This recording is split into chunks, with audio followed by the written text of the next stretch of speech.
Good evening, respected professor, guest speakers, and delegates from Pioneer Biotech and AIG Hospital and all the doctors, delegate, and my dear college present over here.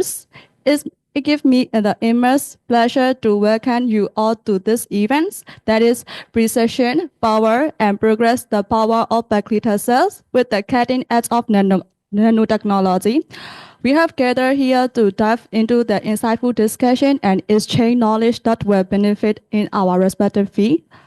To begin this momentous event, I would like to warmly welcome Mr. Agar, who will officially welcome our distinguished chairpersons, esteemed foreign guest speakers, and delegates from Pioneer Biotech and AIG Hospital, India, and all the delegates joining us today. Over to you, Mr. Agar.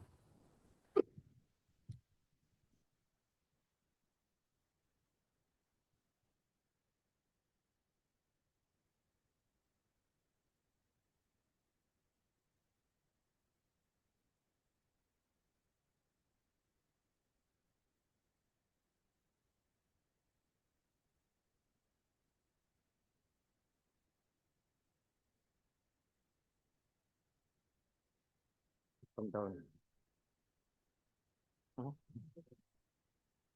Yeah.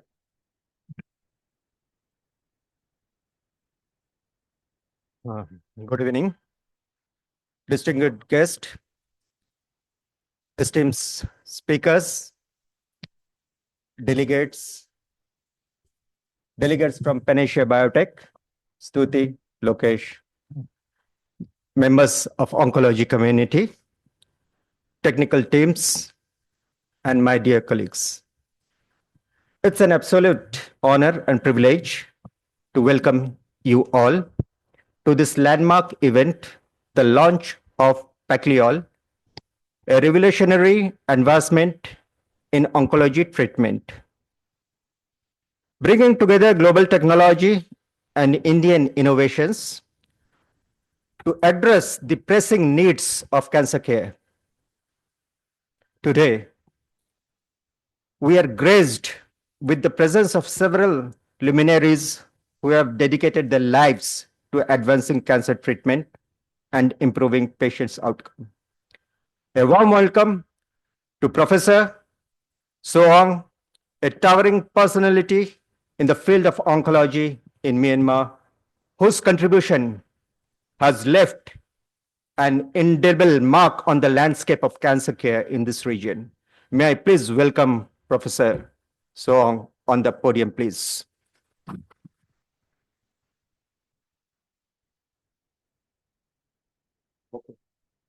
May I request Mr. Sushil Khandelwal to be on the dais and honor Professor, please.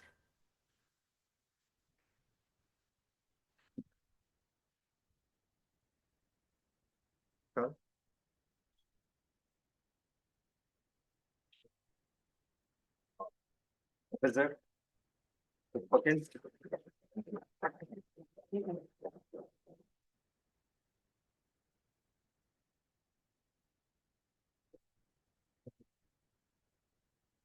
Yeah, have a seat, Professor, please.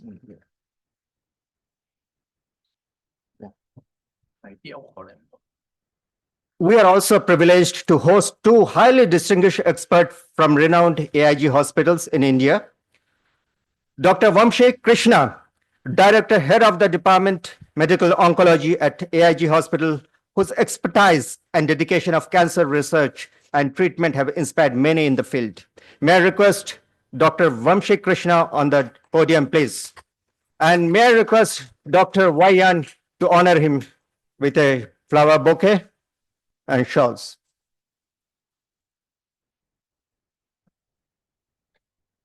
Dr. Vayan.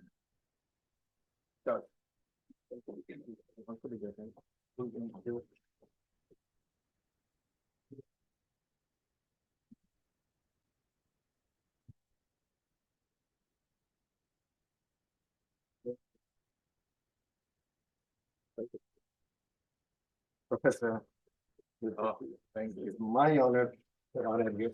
Thank you. Our second guest speaker, Dr. Kaushik Bhattacharya, Director and Head of the radiation oncology at AIG Hospital, one of the premier hospital of India, a pioneer in harnessing the power of radiation therapy to improve the lives of countless patients. May I please request Dr. Kaushik Bhattacharya on the podium, please. And may I request Ma Mothuza to honor Dr. Kaushik, please. Mothuza, please. Mothuza. Okay, may I request Martin Zalui to on the dais and honor to doctor. Yeah, please. Yes, yeah. Thank you very much.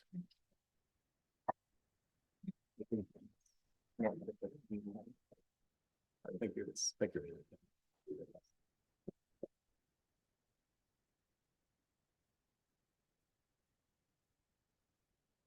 Let us also extend heartful welcome to the delegates for Panacea Biotech, represented Ms. Tuti. Can I request Tintin to come on the dais and honor Ms. Tuti? Tuti, please. Matain, please, can you be on the dais?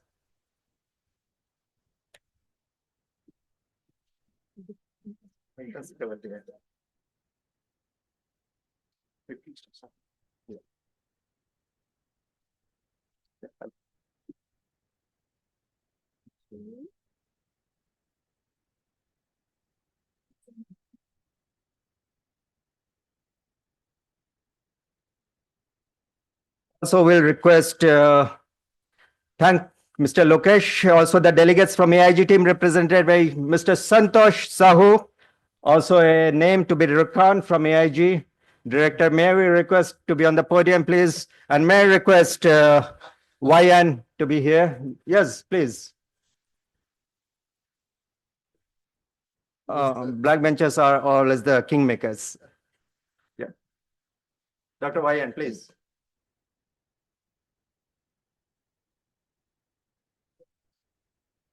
Thank you.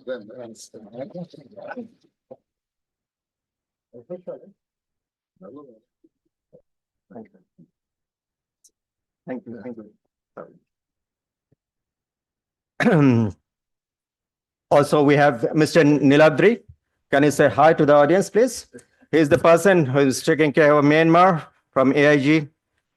And the entire scientist community who are not present over here, but somewhere they're watching us, and they have been instrumental in bringing up this new molecule with nanotechnology. And we are heartful thankful to those scientists and at R&D team. Stuti, give my regards to them, the scientists who have developed this nanotechnology molecule, Paclitaxel, because of which we are here today. The innovators behind Paclitaxel and the groundbreaking work in nanotechnology for Paclitaxel. Yeah. Brought us closer to move effective, efficient, and patient-friendly cancer treatment. Also, we welcome hundreds of doctors and medical specialists live on air watching us. This so very event across 3 continents. This includes Latin, Africa, and Asia continents. To our esteemed audience comprising oncologists, healthcare professionals, technical experts, thank you for joining us. Your presence underscores the shared commitment we all have to advancing oncology care and bringing hope to countless patients and their families. Today, we are not only celebrate the launch of Paclitaxel, but also spirits of collaboration that drives innovation and excellence in healthcare. Together, we, with global expertise and cutting-edge Indian innovations, we are setting new benchmark in cancer therapy. As we embark on this exciting journey, I invite you all to actively engage in the discussion and share your insight. Let this event serve as a platform for collaboration, inspiration, and knowledge exchange. Once again, a warm welcome to every one of you, and I look forward for an enriching and impactful event. Thank you very much, Professor, speakers, and my dear sir. Thank you, Mr. Ergel. Now let us begin with the opening address by our respective chairperson, Professor Su Ao. He has been a guiding force behind the success of this conference and continue to inspire us with his vision and dedication. Please join me in welcoming Professor Su Ao to share his thoughts with us and for the introduction of our guest speakers.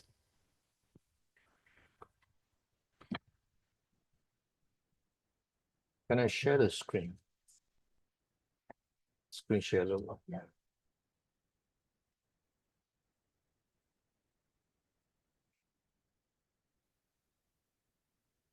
Okay.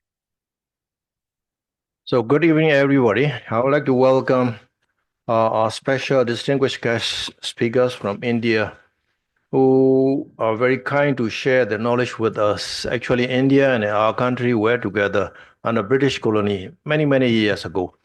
I think nearly 100 years we are under British, and we share many things in common, culture and everything. And yeah, until now. And after that, in 1948, we got independence. You know the history. Indian went up, we went down. So anyway, I always tell my younger colleagues to do the best with whatever you have for the business. But on the other hand, to keep your knowledge up to date. You may not be able to use those high-end drugs and high-end technology. You will not have the opportunity at the moment. But once you have the opportunity, we must be able to catch up very quickly.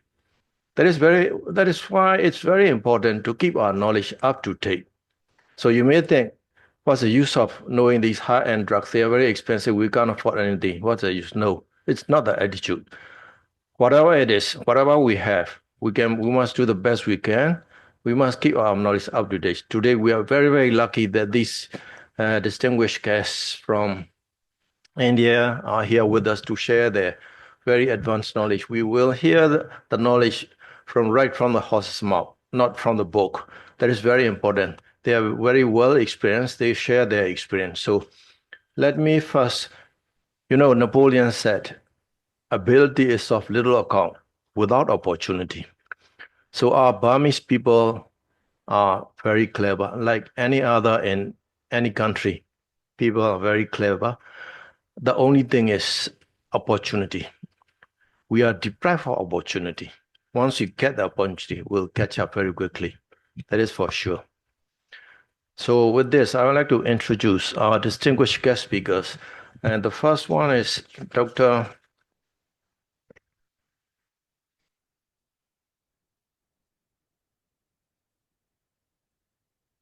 Vamshi Krishna. And he is a medical oncologist, and he has an exceptional track record. And he completed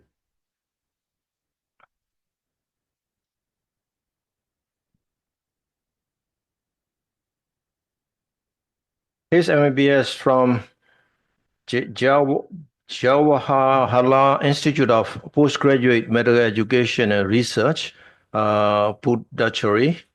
And he got his MD in internal medicine and his MD in medical oncology from Datta Memorial Hospital, Mumbai.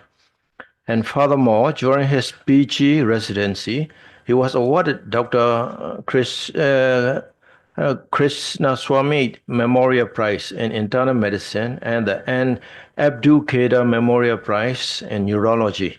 And additionally, he was a university topper in the fellowship program organized by Hornby Bahar National University. And Dr. Vashi is well versed in bone marrow transplant, cytogenetics, radiotherapy, and palliative care. His special interest is in breast cancer and lung cancer. He's a member of ICON, ESMO, and MOF. And the second speaker is radiation oncologist, very well experienced, very well versed in his subject, Dr. Kasuk Bhattacharya. And he completed his postgraduate graduation in radiation oncology from Regional Cancer Center, Cuttack, in 1999, and trained further in All India Institute of Medical Sciences and Safdarjung Hospital in New Delhi. And he is having more than 20 years of experience in modern techniques like IGRT, SRS, etc.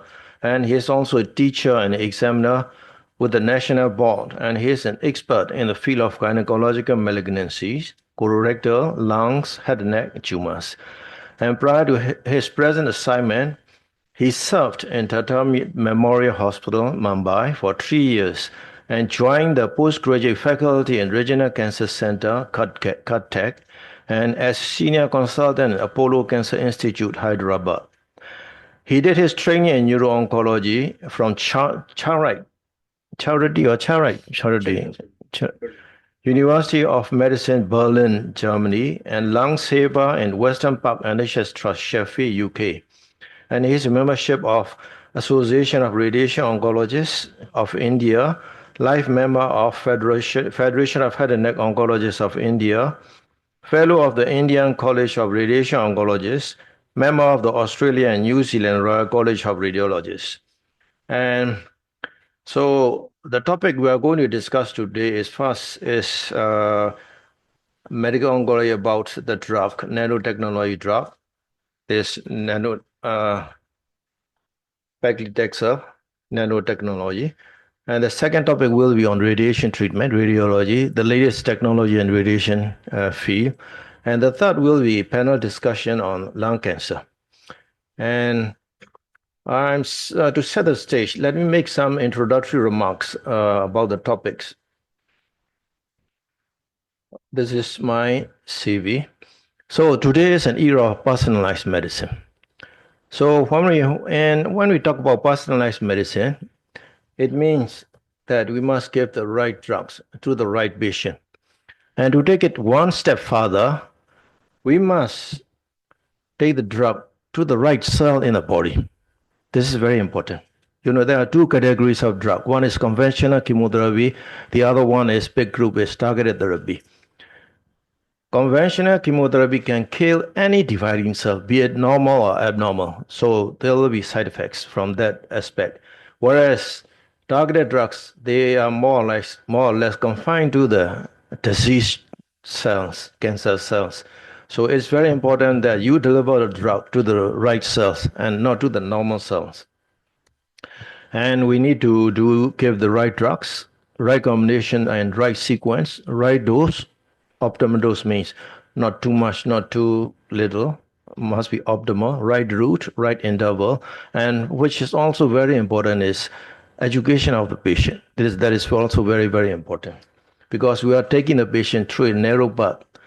On one side, he or she has a deadly disease. On the other side, he or she is taking medicine which has very severe side effects.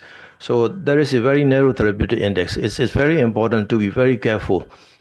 So we need to educate the patients. Patients always prefer those drugs that has less side effects. They don't know the long-term outcome. And people always prefer doctors who give less medicine with less side effects. For those cancers which are chemo very sensitive, if you give suboptimal drugs, you can get complete remission, but you won't cure. There will be micromass left. So it's very important to educate the patient. One, in terms of how the drugs works. Second, in terms of how will be the side effects and when to report. That is very important. So patient education is also very, very important. And to give you an overview of the drugs delivery. So once a drug is manufactured from the plant, it has to be taken to the patients. There are so many steps: distribution, storage, prescribing, dispensing, administration, disposal, etc. Each and every step needs very concise and precise discipline. These are chemo very toxic drugs. So once inside the body, as I said before, there are two kinds. One is conventional cytotoxic, the other one targeted treatment. Targeted drugs are specially synthesized so that they will mostly travel to the cancer cell only. So what are the technologies? Just to give you an overview of the available technology now is ADC, antibody drug conjugates, and then nanoparticle-based delivery system like this Paclitaxel, and then oncolytic viruses, and then extracellular vehicle-based delivery, VE, EV, not only motor cars, also in drug delivery as well, and polymer-based drug delivery system. So example of ADC are these. There are quite a few. These are very popular. And nanoparticle-based examples, there are many. So there are liposomal doxorubicin, liposomal irinotecan, Paclitaxel. So liposomal ones are all nanoparticle-based systems. And then oncolytic viruses and extracellular EV-based delivery system drugs. And then polymer-based delivery system drugs. So today we are going to focus on this drug. This one, nanoparticle Paclitaxel. So this is just to set the stage for the talk on nanopaclitaxel. And for the second talk, I have no ability to set the stage because radiation treatment is not in my comfort zone at all. And then after that, there will be panel discussion. When we oncologists, both radiation, medical, and surgeon as well from the audience and other participants, everybody will discuss. So there will be so many disciplines combined together. This is sort of a very big MTT. Okay, with this, I would like to hand over the stage to the MC or the next speaker. Thank you, Professor, for your inspiring work. We now move on the first session of our agenda. It is the honor to introduce our esteemed speaker, Dr. Vamshi, who will enlighten us on the topic protein-bound paclitaxel, paclitaxel in oncology. To provide a detailed introduction of Dr. Vamshi, moderate this session, I would like to invite Professor Su Ang to the stage. Thank you, sir. So it's only this. Can I start?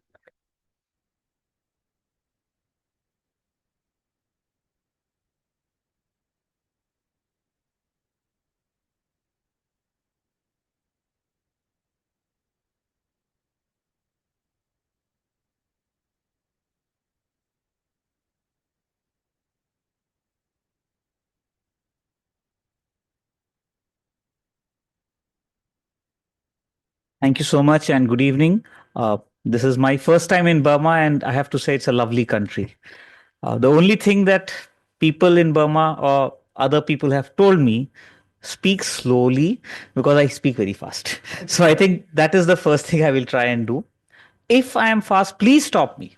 And we will be talking over the next 20 minutes about this drug, protein bound paclitaxel, and why this is different. And at the same time, it gives you a new way of treating patients who would normally be at risk for treatment with the conventional paclitaxel. Uh, I would talk about mainly pancreatic cancer, some data on breast cancer, and I'll also tell you where else we are using it, a little off label, but still it helps us to treat our patients in a big way. I will follow my talk by Dr. Kaushik, who will talk of radiation, and then we'll have some cases about lung cancer, and we can all participate in that.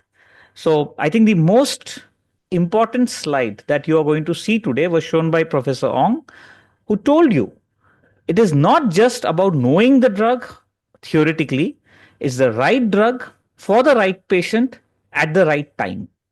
That is the most important part of any oncology treatment. And that really comes with experience. I think that is something which all of us have to learn, and we are constantly learning. Just because something sounds new doesn't mean it is very good. At the same time, if you have 100 patients and 5 of them are only the ones who can afford a drug, it is our duty as a physician to offer those 5 patients the right drug. At the same time, offer all the rest 95 the correct treatment, what is available. So that's the guiding principle of how we should be treating patients in oncology. So coming to this molecule of protein-bound paclitaxel, why is this a new molecule? Paclitaxel has been around for a very long time. Paclitaxel is made from the bark of the Pacific yew tree. This is a simple question that was asked to us in all our exams. Now, Paclitaxel has certain limitations. Most importantly, Paclitaxel may not be able to penetrate all the cancer cells. Now, the reason for that could be either the efflux mechanism is there or you're not able to take it inside the tumor cell.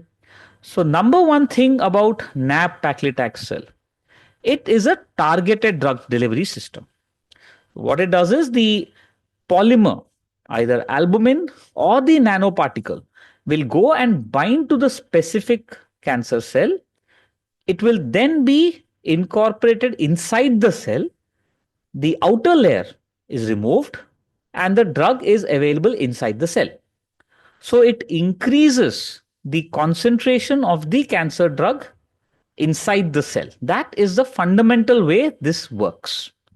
So there are several studies which show that you have around 30 to 50% higher tumor, higher concentration of the drug within the cell, and that is why it works better.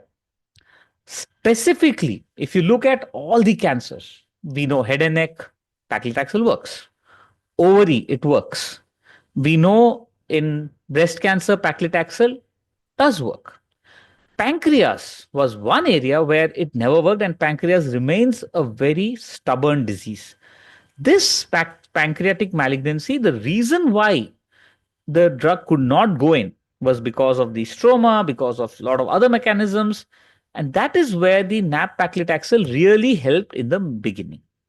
So you have metastatic patients wherein overall survival was not very good. But then when you started using this combination of gemcitabine and NAB paclitaxel versus gemcitabine alone, you found that the response rates doubled. So from whatever could do with gemcitabine, you had more than double the response with the combination of NAB paclitaxel. And it increased survival. End of the day, that's what you want. You want to increase the survival. How much was it?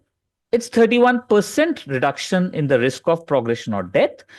When I say 31% or when I say 3 months, people look and say, oh, it's so less.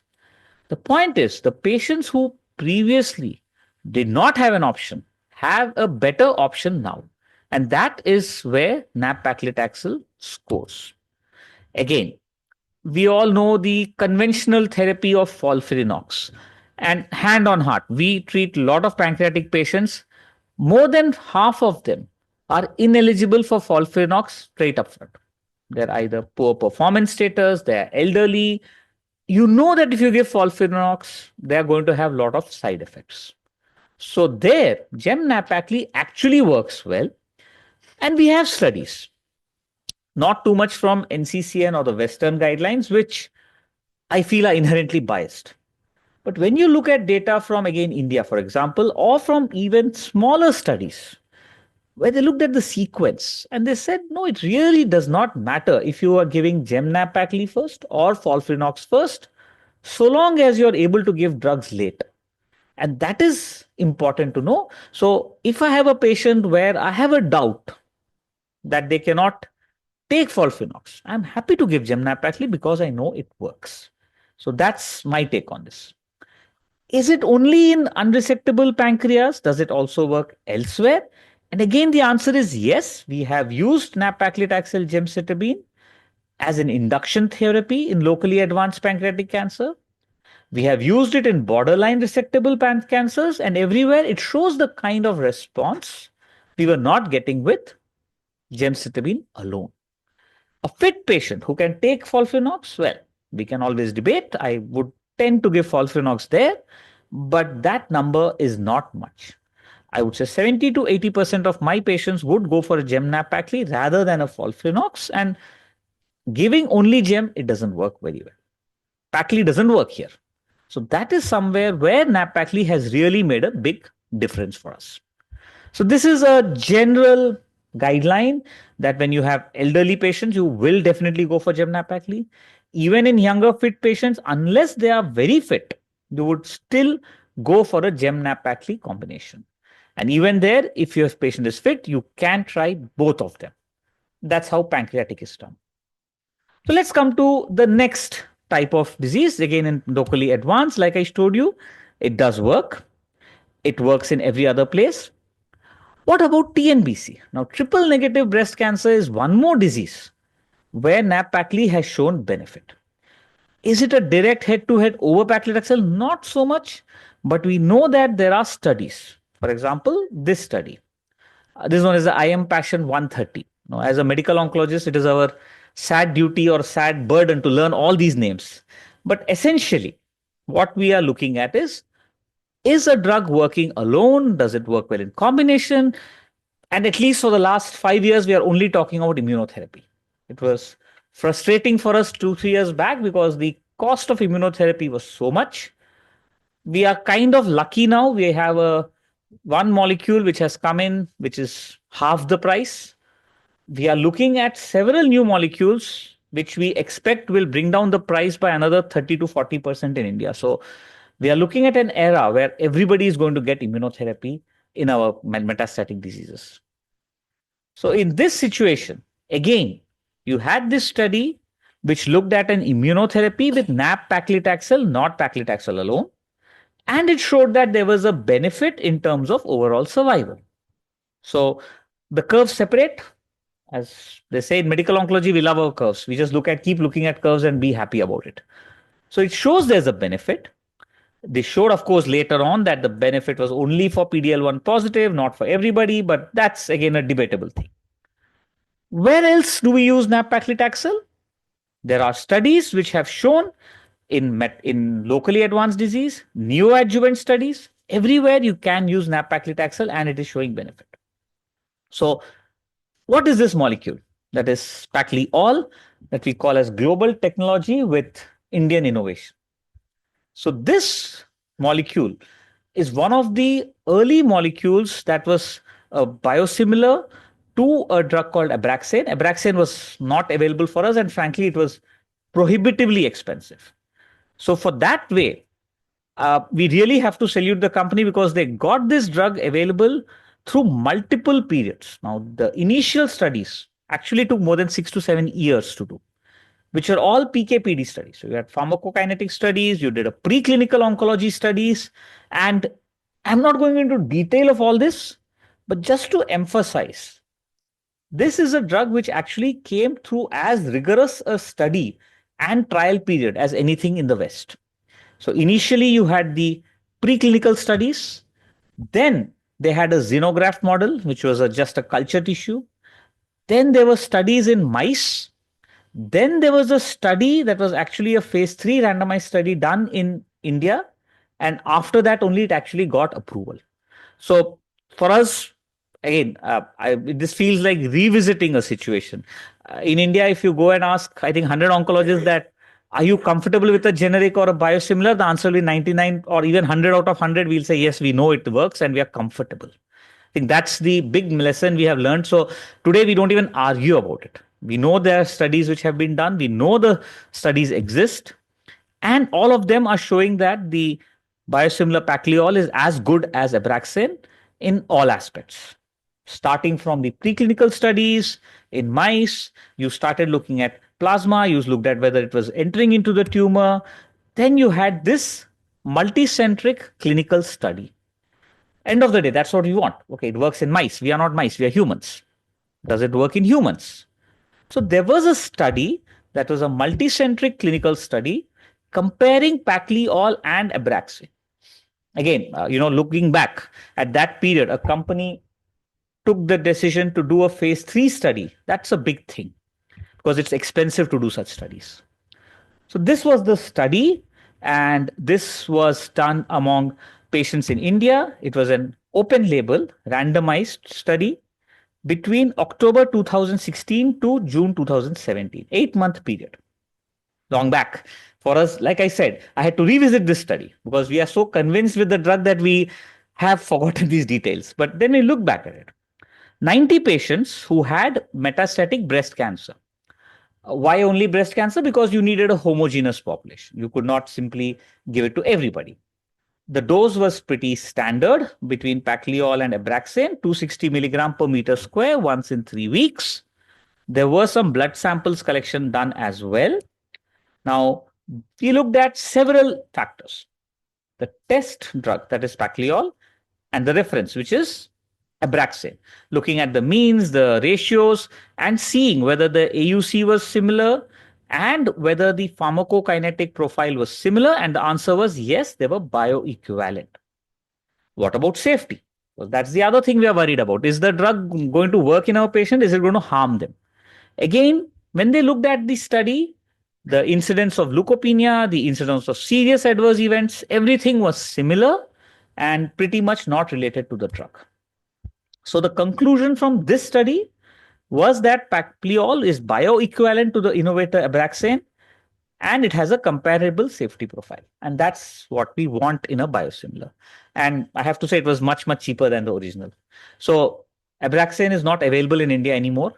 And I know how many of you read the NCCN guidelines. There is a section which says Abraxane availability in the US is severely curtailed. There's a problem with the availability of Abraxane. We don't know that because Abraxane is no longer available for us, and we are perfectly fine with that. We are happy that some expensive drug is not available.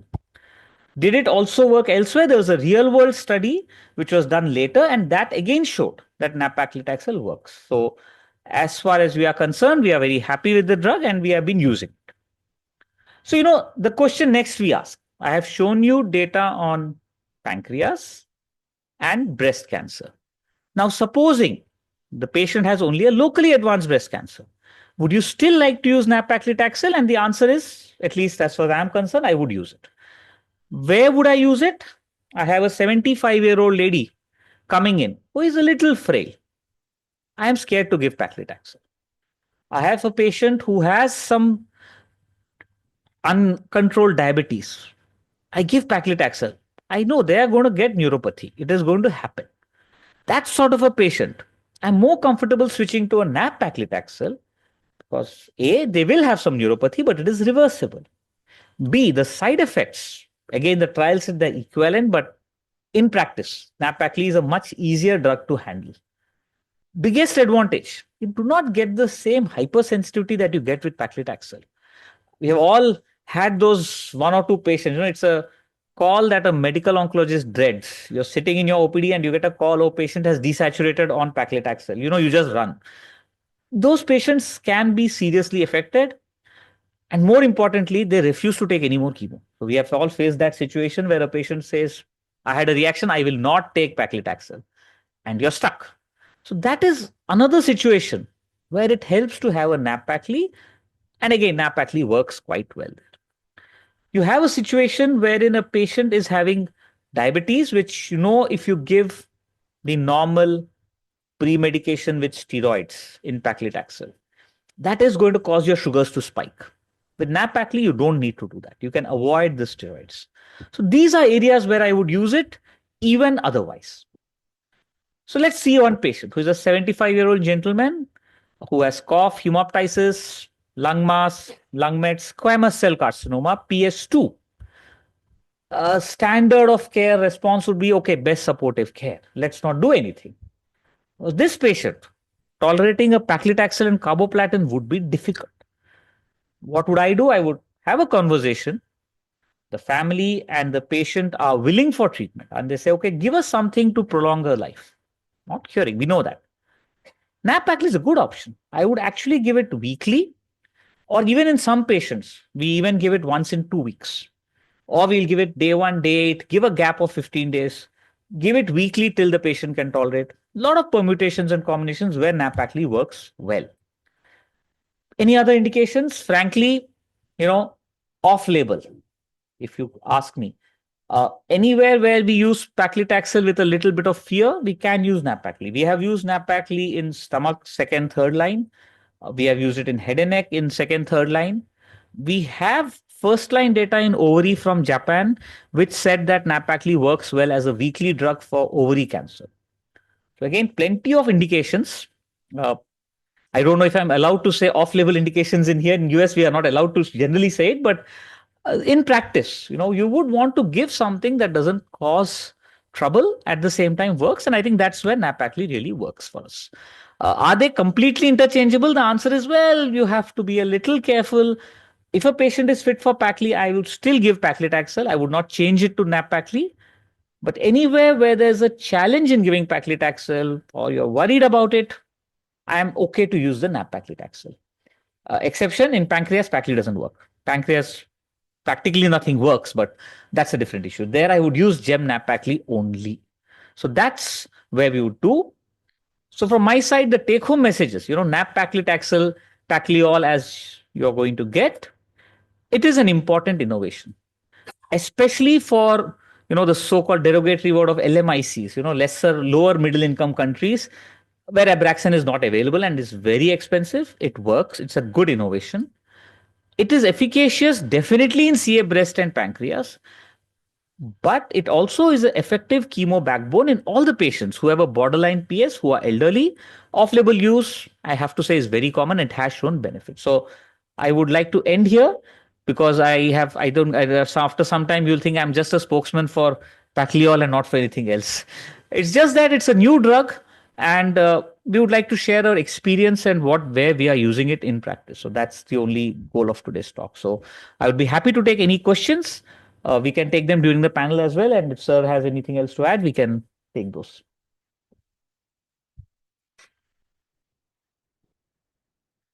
So I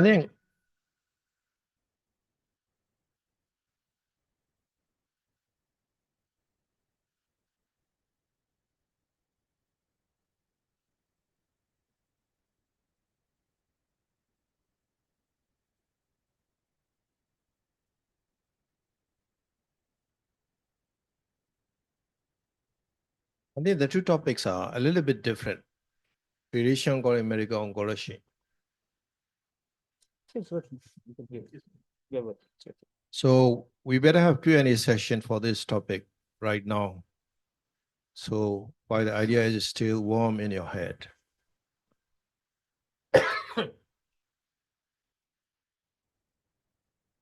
Any doubts about the drug or where you want to use it or anything like that, I would be happy to answer.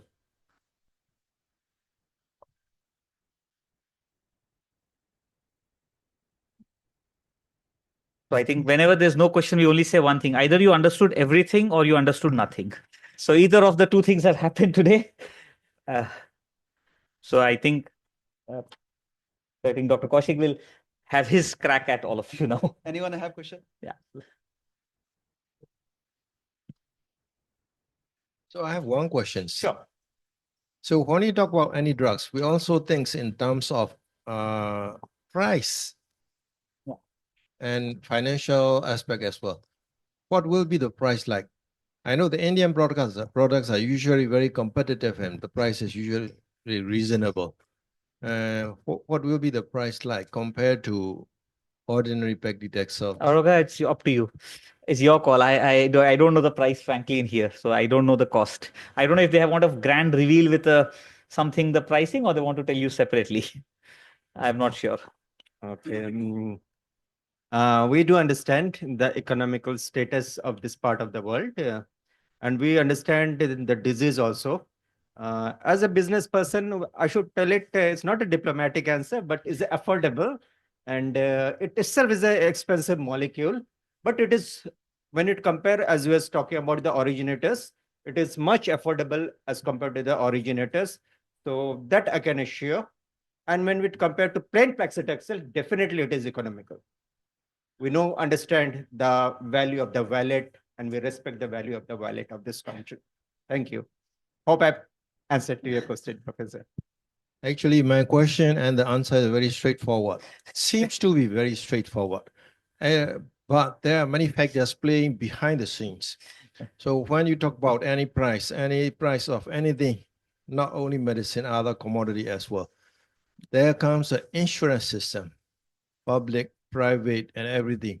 If you have a very good insurance system in your country, patients are very sort of comfortable. If you have everything out of your own pocket, it's not easy. It is a big problem. I have to say, in India, we have a lot of the population now covered under government schemes, which are reasonably good, and it is able to cover a lot of the patients. And the penetration of personal insurance is just going up. It would have been probably 1 or 2% sometime back. I think it's more than 10 to 15% now. 30% private insurance. So people are taking private insurance. They're understanding the value of private insurance. And we have economy of scale. As I was reading somewhere that we have more population than the entire continent of Africa. So, you have so many people, you can afford to sell drugs at a cheaper rate. And that's something good that we are able to manage. That's the status in India. I'm sure they'll help you bring it a reasonable price here. Because as we were discussing, the same Paclitaxel is costing double the price in Bangladesh, a neighboring country, as compared to which has to be in Myanmar. We are launching. So nearby country, Bangladesh, the same Paclitaxel will be the double the price. So half the price of Bangladesh because we are launching in Myanmar. The volume of the market. Yeah, the Bangladesh population. So Bangladesh is actually a. Yeah, sorry, 150 million. Sorry, 150 million. Myanmar is 55 million. So it's triple the population of Myanmar. Thank you. Thank you. Okay, if you don't have any question at the moment, if any question crops up in your mind along the way, just keep it and you can still ask after all the sections. Maybe Lushila. Share. Thank you, Dr. Vamshi and Professor Su'a for your excellent presentation and discussion. Now we proceed to our next sessions. It's my privilege to introduce our next distinguished speaker, Dr. Kaushal, who will present the topic Radiation Oncology, Harnessing Current Technology for the Clinical Gains. Once again, I invite Professor Su'a to guide this session.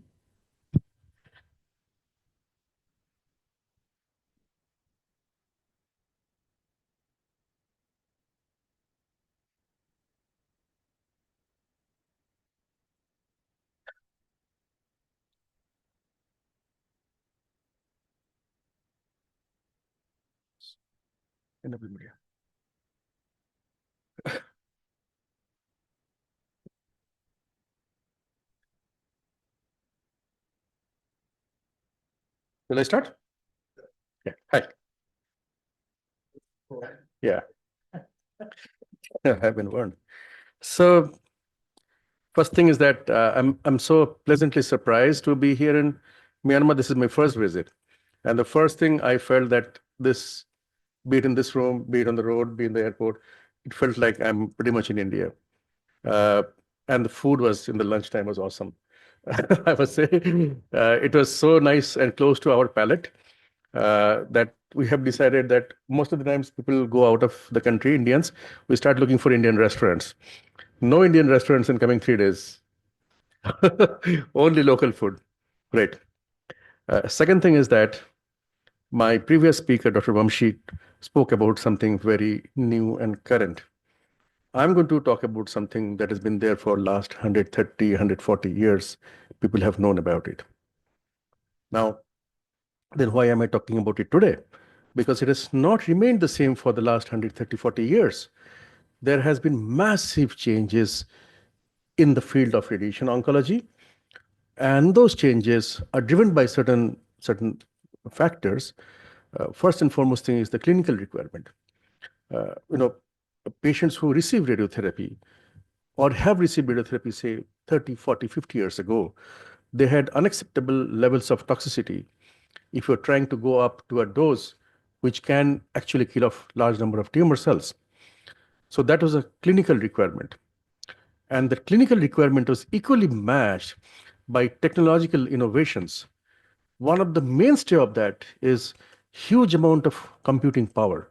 We are possibly the people who have almost entire dependence on high-end, very, very powerful computer systems to help us do our work. And I will still take you back a little bit. Wilhelm Röntgen in Germany, he accidentally kept a piece of mineral in his drawer and he found a photo of his wife's hand with a ring, his own hand with his wedding ring.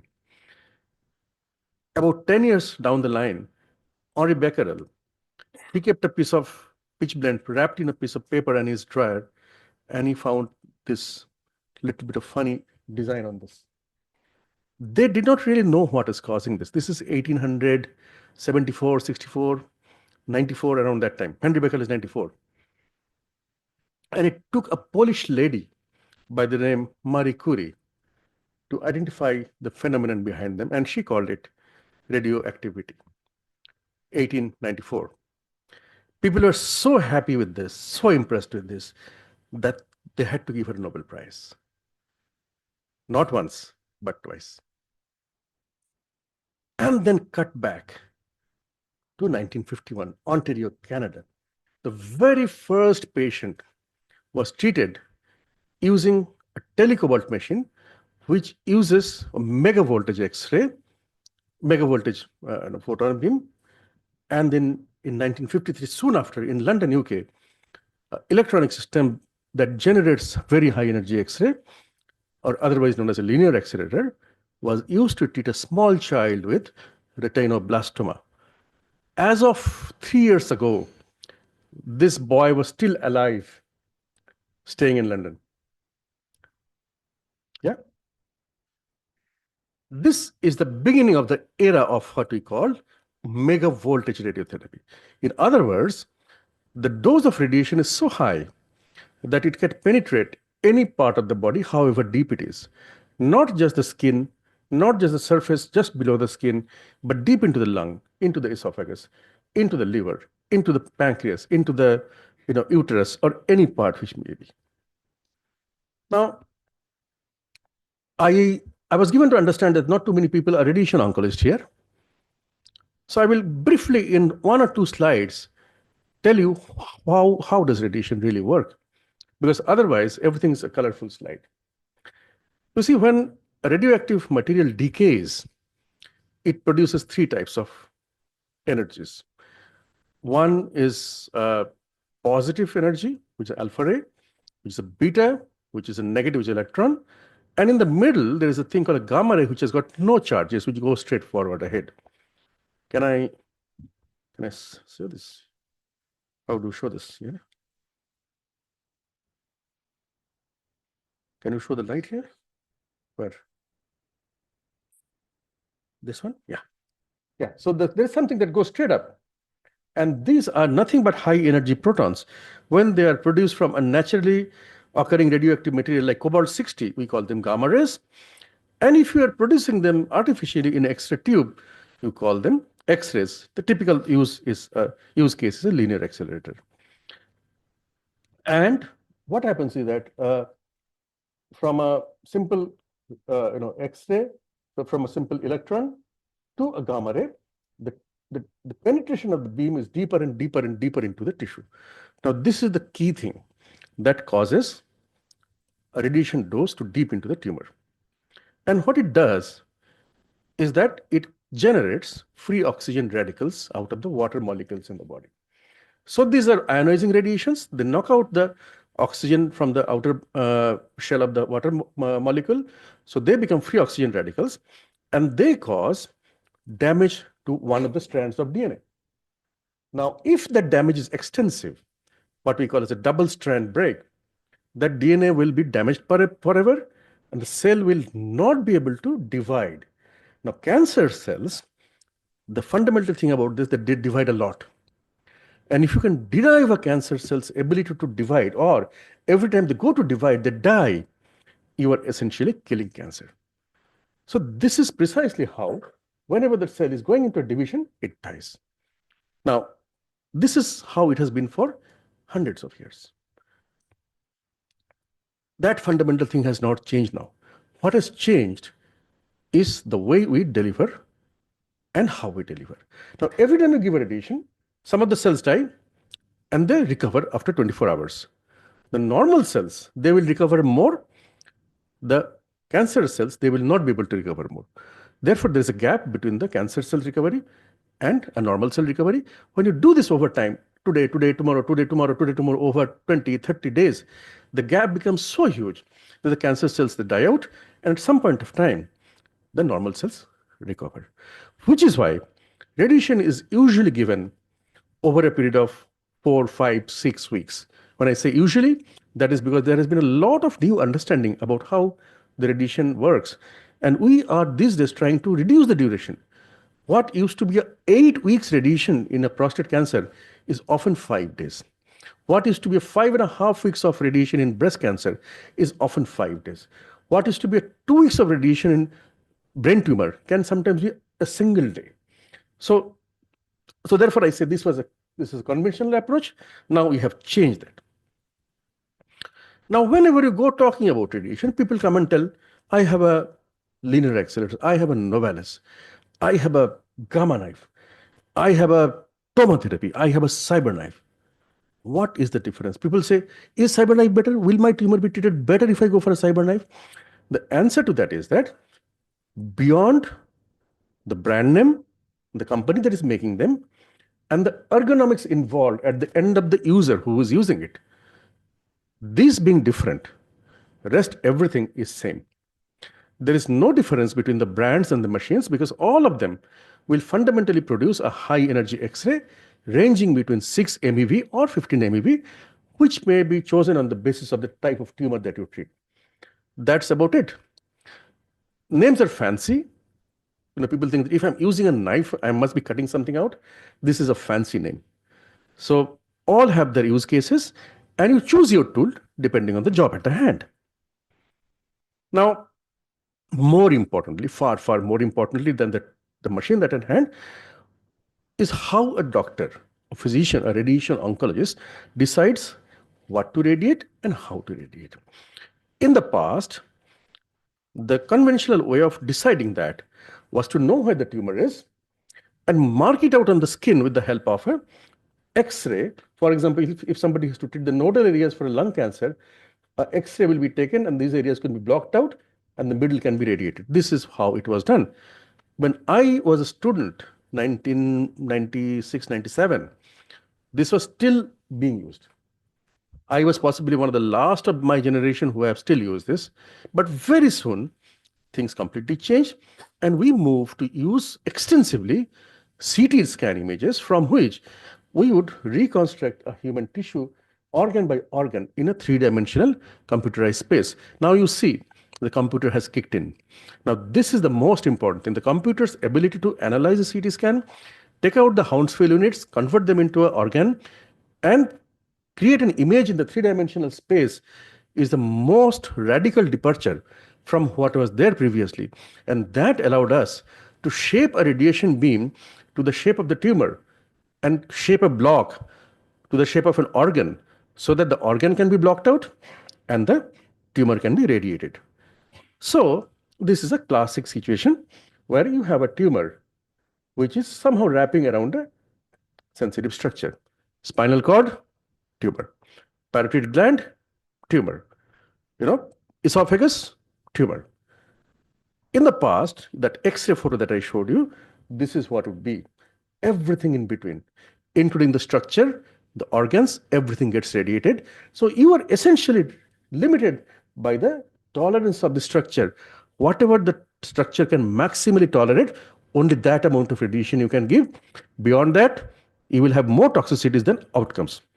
Things slowly change, and I will not go into the technical detail, but graphically try to understand. We became expert in reducing the dose to the organ and concentrating the dose on the target itself. So from the conventional technique, we went on to what we call as a 3D conformal, and then slowly IMRT. So this is the basic thing of IMRT, where you can totally keep the dose from the sensitive structure away in such a way that its tolerance are not breached. Now, presently, practically every radiotherapy that we give are IMRT. Anything less than that is clinically not going to be acceptable.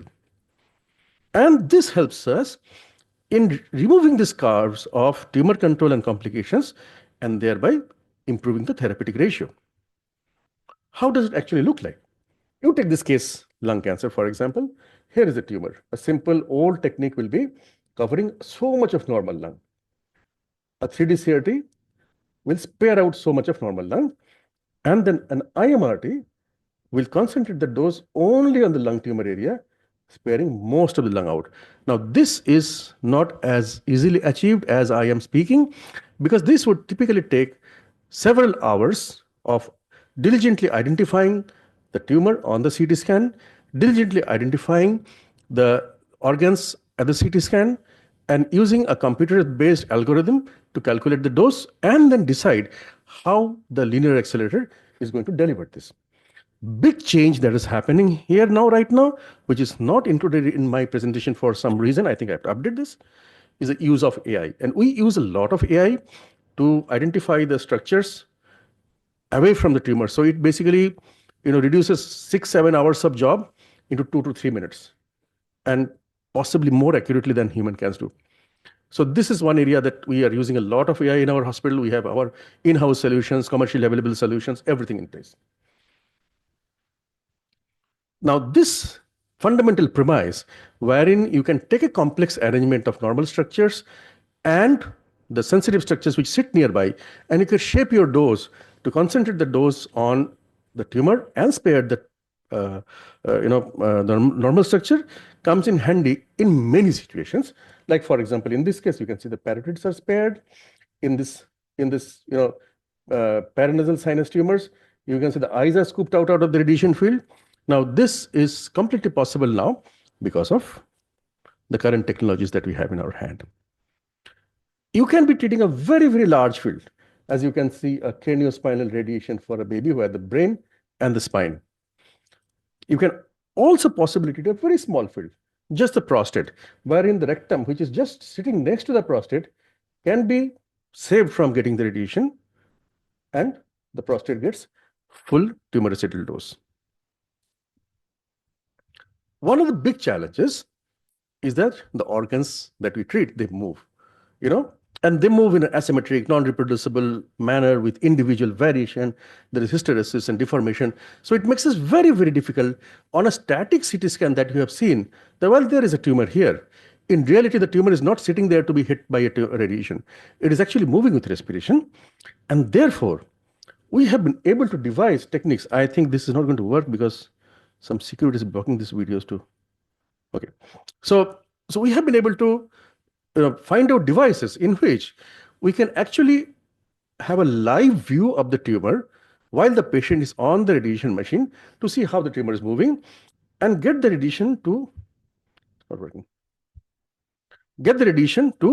move along with that movement of the tumor, and therefore what we call as an image guidance radiotherapy. So typically a patient, this is a case of a breast cancer patient, the green line,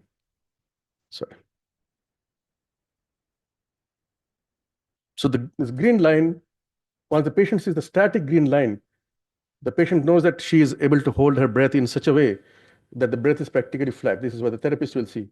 So when you give the radiation at that point of time, the chest wall is static. The breast is not moving with the respiration. So the radiation is going to the place that you actually want to give. Otherwise, you think that you are doing a good job, but when your radiation beam is on, the chest wall is moving up and down, up and down. It is not getting the radiation that you want it to give. So this is regularly done on a regular basis for so many cases. For example, lung cancer patients, lower esophageal cancer patients, breast cancer patients, and pancreatic cancer patients, liver cancer patients. The question is that, does all this fancy thing translate into any benefit? Is it just a video game?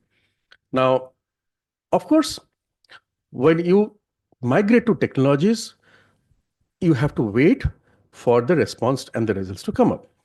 So rather than using small data sets of 200 patients, 300 patients, I'm trying to show you a big database of more than 7,000 patients, where you can show that migrating to IMRT can actually improve the survival significantly for lung cancers without any interruption of the treatment. You still give the same dose. It is not that you're giving a higher dose, you're giving the same dose. But because you are able to use these technologies to prevent the dosages to the normal lung, to the heart, to other structures, the long-term complexities of radiation that can kill patients after 8-9 years of radiation being over, they come down. And because of that, because you are able to cut down on the side effects, we are actually able to integrate the radiation along with other modalities like surgery and chemotherapy. And in present day, practically all treatment of cancer patient has to be a combination of multiple modalities. Lung cancer being the classic case. Not only lung, say head and neck cancers, esophagus, brain, rectum, cervix of uterus, pancreatic cancers, the list can go on and on. There is practically nothing that a radiation oncologist can do alone unless it is combined with chemotherapy either before, during, or after, so as to maximize the potential of damaging the malignant cells. Classic example of that being the user case of rectal cancer. For years and years, we have tried to find out what is the best fit of radiation in the management of rectal cancers. Initially, we used to give radiation after the surgery. Then we realized, no, if you give the radiation before the surgery, that is better, and then top it up with chemotherapy. And now we know that if we throw chemotherapy, and radiotherapy, all of it before the surgery itself, then you have the best outcomes. And presently, on the basis of some very, very important landmark trials, we have found out that by giving radiation and chemotherapy in various combinations, sometimes you give short course, only 5 radiations, sometimes you give long course where you give 25 radiations, and different types of chemotherapies can be given. I mean, there's a whole gamut of analysis of how these trials fit into different scenarios. Not going into that. Currently, on the basis of these 2 landmark trials, all the major guidelines tell you that anything which is having a T3 or a N plus tumor should receive a total neoadjuvant therapy in which chemotherapy and radiotherapy, everything is given before the surgery is done. That translates into better, what better? What outcome? Not overall survival, but better local control and disease-free survival. Why not overall survival? Possibly because the data is fresh.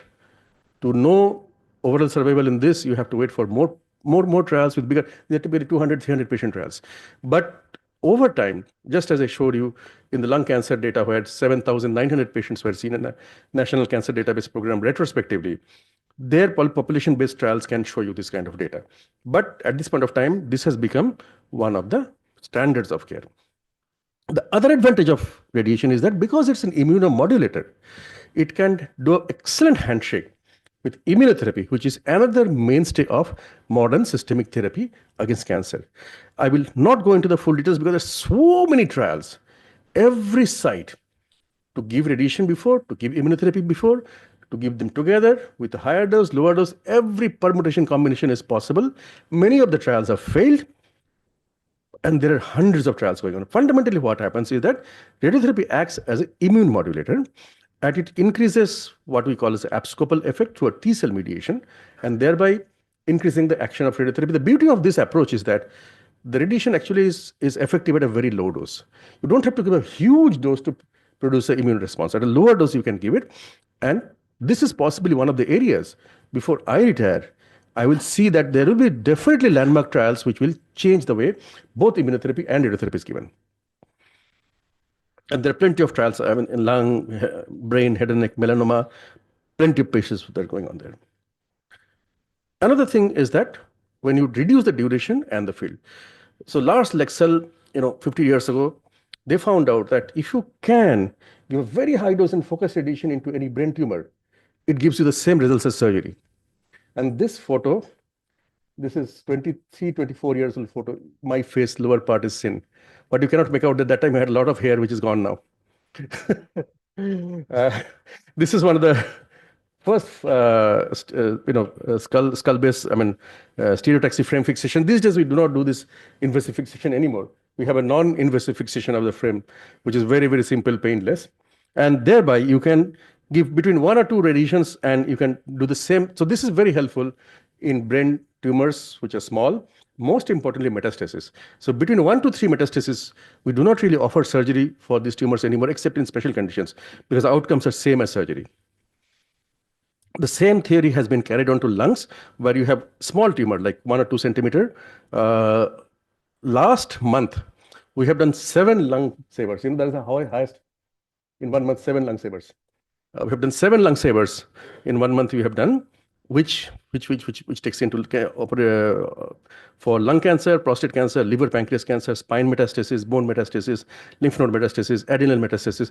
You can do a whole gamut of treatments with this. But there's a small tumor, you give only 1 or 3 radiations, and you are done with. And these are classic trials that show that the outcomes are actually better for a small tumor. compared to lobectomy. Therefore, this has become a standard of care for patients who have small lung tumors and they have any degree of medical inoperability. And same thing with prostate, where they have shown the same outcomes can be achieved with the lowest amount of toxicity if you have to take low or intermediate risk cancer and finish the radiation in a very high dose in 5 to 7 fractions. Now, this of course means that you have to have very high degree of accuracy, the ability to target the tumor and deliver the tumor under some kind of a vision. It is not easy. You cannot get up in the morning and say, I'm going to do a saber. A saber program takes a long time to develop. It takes many months of training, quality assurance, running the dry runs to know that you work, because this is a sharp knife. You hit the wrong place, you're going to cut something wrong. Therefore, it takes quite a bit of oversight of quality to be able to do that. And big thing these days are proton. Your neighborhood has got a lot of protons actually. In Singapore, in Malaysia, Taiwan. So protons are basically is in the center of the atom, right? And unlike the X-ray, which I have talked about so far, protons have mass. And the main thing about the proton is that while a normal radiation goes on slowly over a period of length, the proton ends abruptly, very, very abruptly it ends. So while this will be a normal radiation where the radiation goes to the tumor and goes beyond the tumor as well, a proton will end abruptly here, sorry.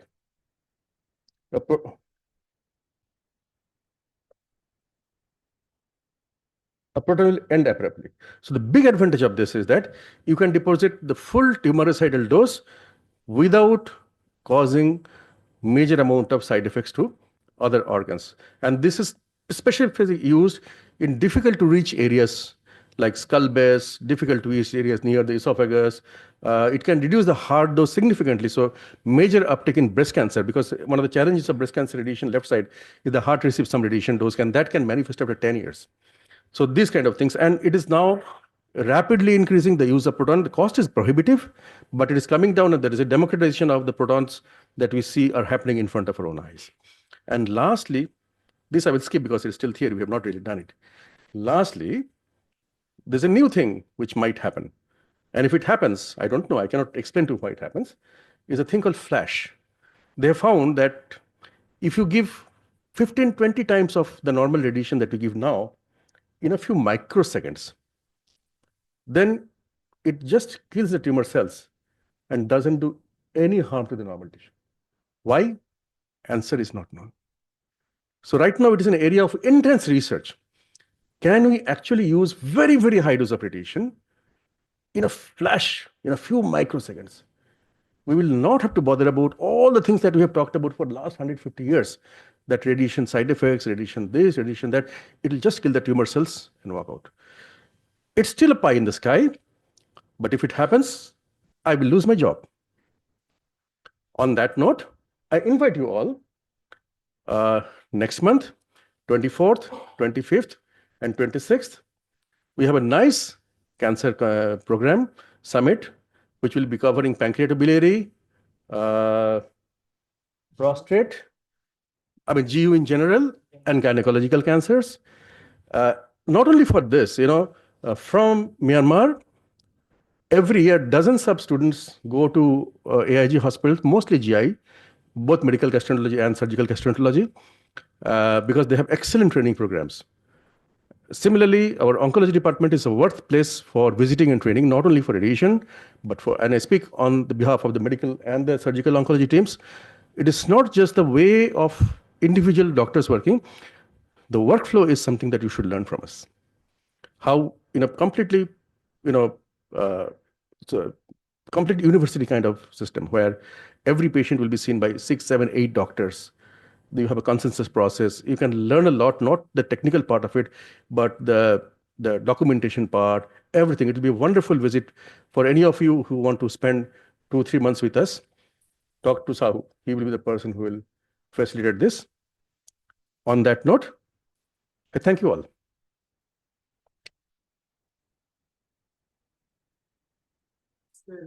Service to beyond gastro and hepato and GI surgery, because oncology, we have a robust and comprehensive department. So this is the building. Any doctors they are keen to spend 1 week, 2 week, 1 month, 2 month, 3 month. I request Prof that he can recommend, and we welcome them because they will learn a lot, or we can work together. Because as Dr. Kaushik told, every patient, we have a standard protocol of treatment. It is They so will protocol based. learn You a can come lot. and copy our protocols. It will be And- very helpful for you to, kickstart the similar program here. And we- something very interesting I want to tell you. Sir's daughter is now in Hull. She was studying in Sheffield that time, doing her efforts here. And I was staying in the floor just above. And I didn't know this till I came here, actually. Yeah. Because pharma companies are there, but beyond that, it is not very costly. And for training, AIG training is absolutely free. You can just be there for 2 months, 3 months. You have to arrange for different costs. That's all. Join us, and we have 2 directors are here. I request Prof, because all our treatments are truly world-class and protocol-driven. Please send them, and we are there going to take care of them.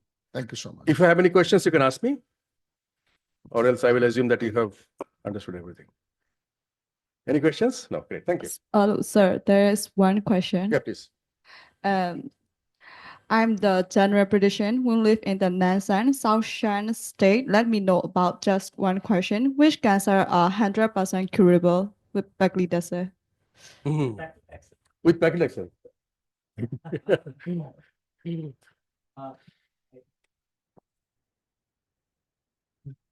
Okay. Okay. Is it working? Yeah. So unfortunately, I think the only cancers which are probably 100% at this point would be stage 1 germ cells, stage 1 Hodgkin's. These are the ones we call 100%. And Paclitaxel really doesn't work there. But I think this 100% cure fascination is a patient thing which sometimes you have to explain to them that, look, when we say 100%, we mean 100 out of 100 patients. And all patients are heterogeneous. So you are never going to get 100% out of it. But there are several cancers which are completely curable in a large majority of patients. Early breast cancers, 80 to 90% cure rates are there. So I think that's the message we have to give to the patient when we talk to them.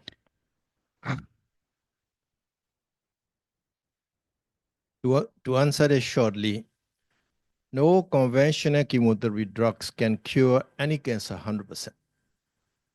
Because there is this cell-kill hypothesis. Chemotherapy drugs kill the cells by percentage, not by absolute number. If you divide one number with another number, you never get 0. What we can do is we can get the number of cells down to the optimally low level so that body immune system can take care of the rest of the cancer cell.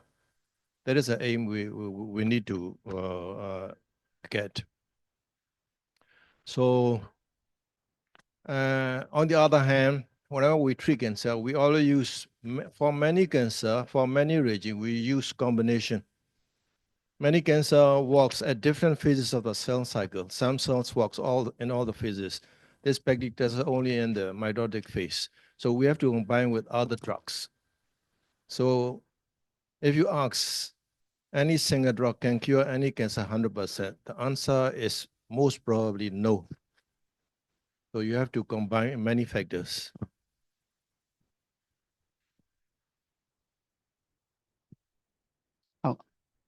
ဟိုပါလေဒီကုမ္ပဏီကျင်းပပြီးတဲ့Riot Brand ကုမ္ပဏီရောနောက် CRE ရော Extinct Gas တွေရောကျေးဇူးတင်တယ်လို့ရင်ဆုံးပြောချင်ပါတယ်ကျွန်တော်မေးချင်တာမေးခွန်း2ပိုင်းပါပထမတစ်ပိုင်းကကျတော့ဒီ Paclitaxel ပေါ့နော် Paclitaxel ရဲ့ side effect ပေါ့နော်ကျွန်တော် daily use မှာဆိုရင်ကျတော့သူကအဓိက neuropathy ကစာရီမာရီတာကတော့ 5% လောက်ပဲလို့ဆိုပေမဲ့တကယ်တမ်းကျတော့အဲ့တက်ပိုများတာတော့ clinical မှာတွေ့ရလိမ့်ပါဆရာကြီးအဲ့ဒါကဘယ်လိုလူတွေမှာပို့ပြီးတော့ common ပို့ဖြစ်လဲပေါ့နော်ဥပမာသူ underlying DN တို့ဘာလို့မရှိပေမဲ့လဲသူ chemo ဂျူပြီးတဲ့3 cycle 4 cycle နောက်ပိုင်းလောက်ကြာရင်အဲ့ဒီ neuropathy sign တွေတွေ့ရတယ်ပေါ့နော်အဲ့နဲ့ပတ်သက်ပြီးဆရာကြီးရဲ့ experience လေးကို share လုပ်ပေးပါဆရာကြီး Now the second component is for Dr. Fanshi do you have any experience about the side effect the net Paclitaxel especially the neuropathy there? Yeah if you had any then please share thank you What my question neuropathy lah. So the first question is, when you give Paclitaxel to patients, some patients get less neuropathy and some patients more. What is the reason for that? any patient who is otherwise predisposed to neuropathy, diabetes, uncontrolled. That's the fundamental reason. So in India, we see a lot of patients who have subclinical diabetes and they develop neuropathy more than the other patients. So that's the fundamental reason. Beyond that, probably there are some unexplained pharmacogenomic factors. We still don't know the exact reason why they develop. But uncontrolled sugars, increasing age, these are two things which cause neuropathy more. So the second question was about how to identify or how to. Second about. The second question is your experience about the side effect of the net paclitaxel, especially the Napacli. neuropathy. Yeah. So again, the most important thing with Napacli or with Pacli is that you have to identify the neuropathy early. So you have to ask the question to the patient every time without fail, are you feeling tingling? Are you feeling it increasing? Compared to Pacli conventional, if you're giving Napacli, if you detect it early and you stop the Napacli, the neuropathy reverses. Whereas in conventional Pacli, it is more or less permanent. So that's the biggest difference. You should ask the patient this every time. They will not tell you because they assume that it is part of the chemotherapy side effect. Especially because after taking Pacli, 2-3 days, they have the tingling. And if the tingling goes on till 10 to 15 days, that's a sign that it's going to become permanent. Unless you ask them, they will not tell you. I mean, that happens with a lot of my patients. So I specifically ask them 5 times, are you sure you're okay or not? And only then they will come out with the answer that yes, it is there. Because good or bad, a lot of our patients are fatalistic. They assume that, oh, we are getting chemo, we are supposed to have side effects. In fact, we have patients who don't have and they say, I don't have side effect. Are you sure I'm getting the drug or not?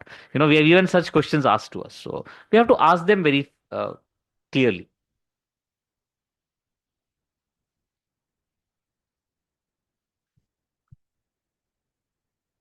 Good evening, sir. Thank you, Dr. Fanshi and Dr. Korsix, for your precious discussion and presentation. In the opening address and content setting by our CRG, Professor Usuang, I have noted that you are from Tata Memorial Center. Currently, I enjoy reading the Tata Memorial Center textbooks on oncologies, and it is such a pride to have a textbook. Yes. Yes, it is such a pride, yes. I have one question, and that paclitaxel can be used in the CCRD context because it does not have significant reducing effect like the 6-bleeding or 5FU. So, the net paclitaxel can be used in the CCRD context. No data. So the only place where I'm using Pacli plus a platinum, I don't use paclitaxel as a single agent. The data for paclitaxel usage is mostly in esophagus and lung in combination with platinum. So if I give one drug, it will be platinum, it will not be paclitaxel. So when I'm not using paclitaxel, the benefit of giving nab-pacli there, we don't know. And as of now, I will not recommend using nab-pacli there. If you are having a clear contraindication to Pacli, like a neuropathy or something, it's better not to use anything of Pacli. Use an alternate regimen of concurrent radiation, chemo radiation. In head and neck, we had a trial recently from Tata where platinum ineligible patients were used with docetaxel. So that worked, not paclitaxel. So nab-pacli I will not use in that setting. Is there any trial undergoing the use of nab-paclitaxel in the CCRD context in Indian? I am not aware of it. And again, there is no specific reason for it because the Pacli dose that we are using in a concurrent CTRT is actually very low. So it's not a major challenge. Again, I can tell you the interest for everybody is right now using immuno. So the paclitaxel is something which we have taken for granted. We're not doing any trials for it. I will give you 2-3 trials that come to my mind. One is a HIT et al. Trial in head and neck, which used paclitaxel as a concurrent, as opposed to docetaxel, which has been used for most of the, tax 323, 324. They have all used dosi. So that is one of the trials. And the HIT et al. Trial actually had, in spite of using paclitaxel, had less side effects than the 323 and 324 where the docetaxel is used. So to reiterate what he said, is that in concurrent radiation setting, paclitaxel toxicity is not such a major thing. Therefore, possibly it has never been considered to be used. Yeah. Thank you so much, sir.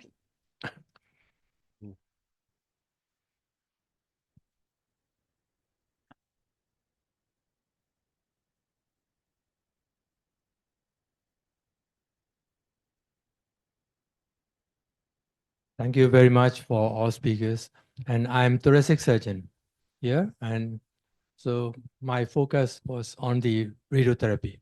And regarding the SBRT for early stage lung cancer, so what are the criteria for your center and what will be the outcome? Okay, so the question has been asked many times through randomized trials.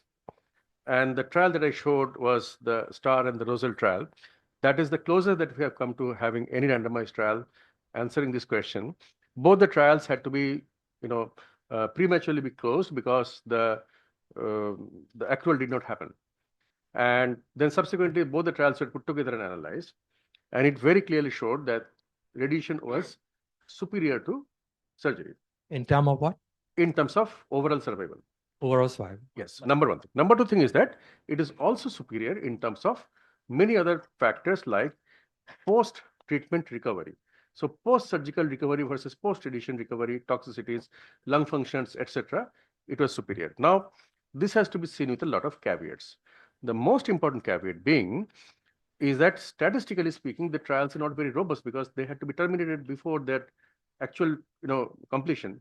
And therefore, what you see in the can I go back to the slide if I can?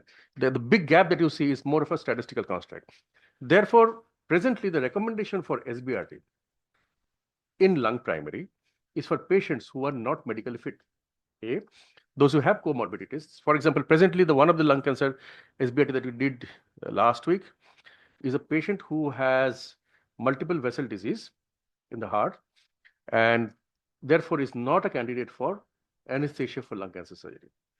So that is one of the things. Second thing is that from the tumor point of view, the tumor should not be more than a T2, so typically not more than 3 to 4 centimeter, pushing maximum 5 centimeter size. The rest of the lung should be good. That is very important. The tumor should be at least 1 centimeter to 2 centimeter away from the bronchus, the main bronchus and the trachea. So that is what we call as a no-fly zone. You can still give radiation to those areas, but it is best not to do that. Obviously, you cannot give in patients who have nodal disease. So it has to be N0. It has to be T1 or small T2. It has to be away from the primary bronchus. So these are the gross, I would say, contraindications for them. In terms of outcome, well, most of our lung SBRTs are patients of metastasis. So I will say about 70% of the lung SBRTs that we do are metastasis from different sites in which we have 2, 3, even 4 lesions sometimes. The happiness that you get out of treating metastasis with lung SBRT is really awesome. Really, really awesome. The outcome depends on 2 things. In this metastatic patients, the patient is also receiving chemotherapy. So let us not forget the contribution of chemotherapy in those patients in the control. Second thing is that most of the cases where we have, most of them are basically from colorectal, the dose required is also somewhat less than a primary lung cancer. So therefore, you have excellent outcomes. In case of lung primaries, we typically try to go up to what we call as a holy grail of 100 gray BED. Now, this is typically more than what you will be giving in a chemoradiation normally.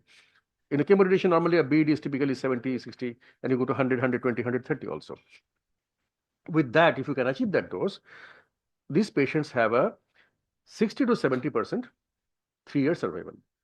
Now, that may not look much, but you have to understand these are patients with poor general conditions who have been refused by a surgeon to start with.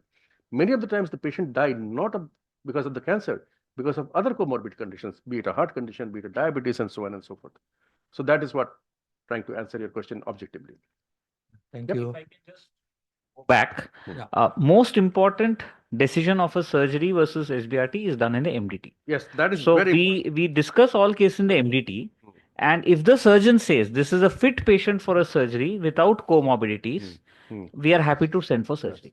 So you that give is- priority to surgery. Priority is surgery where Yes, feasible. yes. So to answer in very short answer, if I get a patient with a 2 centimeter lesion or a 3 centimeter lesion, even though it is peripheral, I will not tell the patient you can take SBRT or surgery, both are equally good.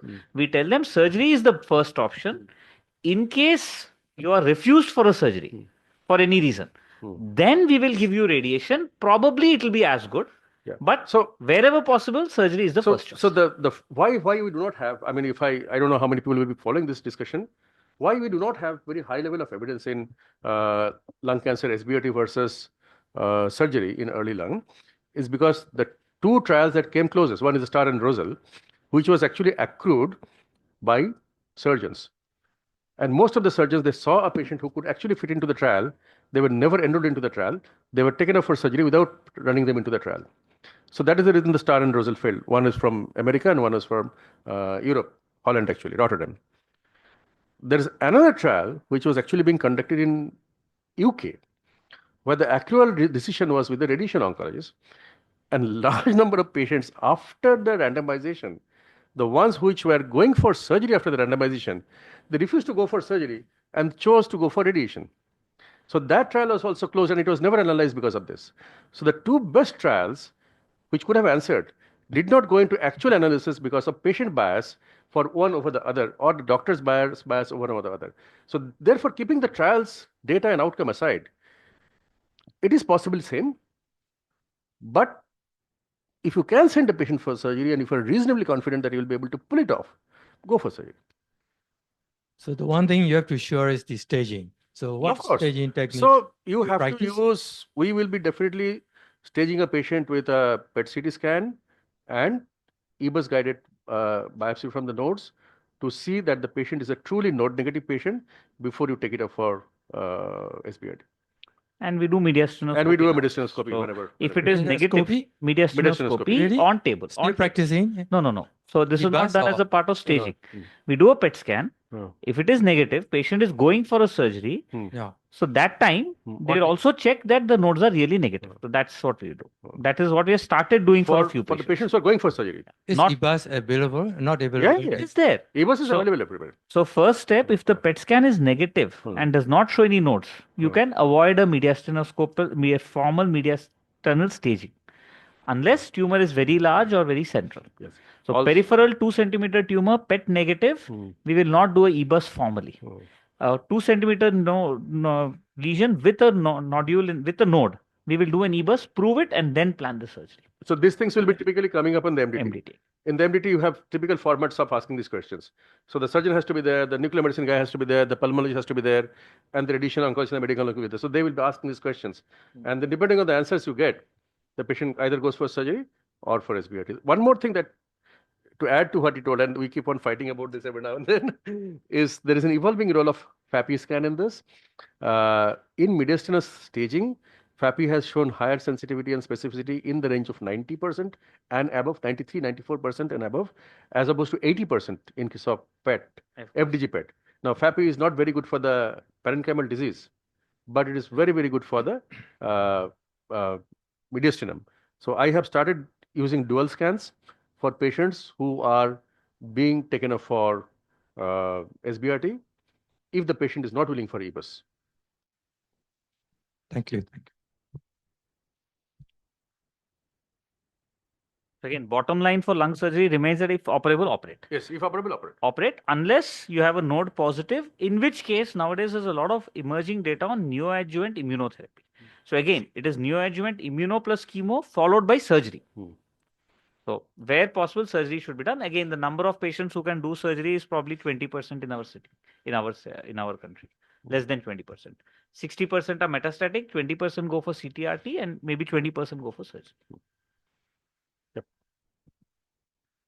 Talking about the SABRE or SBRT, one question crops up in my mind. So there was a mention about sort of risk-adapted fractionation for those tumor quite close, risk-adapted fractionation, SABR, for those tumor quite close to the hilum. So Yes. What's meant by yes, I would say that. So the idea is, so this could be technical. So if you don't understand, stop me and ask me again. The holy grail, as I told you, to go for a biological effective dose of 100 gray. Typically in a patient who does not have a tumor which is close to either the chest wall or the ultracentral or the central zone, we will be trying to achieve a biological effective dose of in the range of 120 to 130 gray. Now, if we are not able to achieve the same in a tumor which is within 2 centimeters from the proximal bronchial tree, what we will do is that we will try to, instead of giving in 5 fractions, we will give it in over 8 fractions. So 60 gray in 8 fractions is equal to a biological equivalent dose of 105 gray. Still you are above the 100, and this patient's even more becomes a reason for you to choose surgery. So if you have no real reason to refuse surgery, please go for surgery. But for some reason, the patient is not suitable for surgery.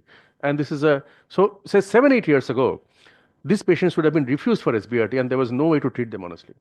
But now we know what he's talking about, the risk adapted SBRT or risk adapted SABR, wherein you split out the dose instead of 5, you give them 8, reduce the biological effective dose from 120, 130 to 105. As long as you can keep over 100, you are good. If you cannot keep over 100, it is not a suitable case.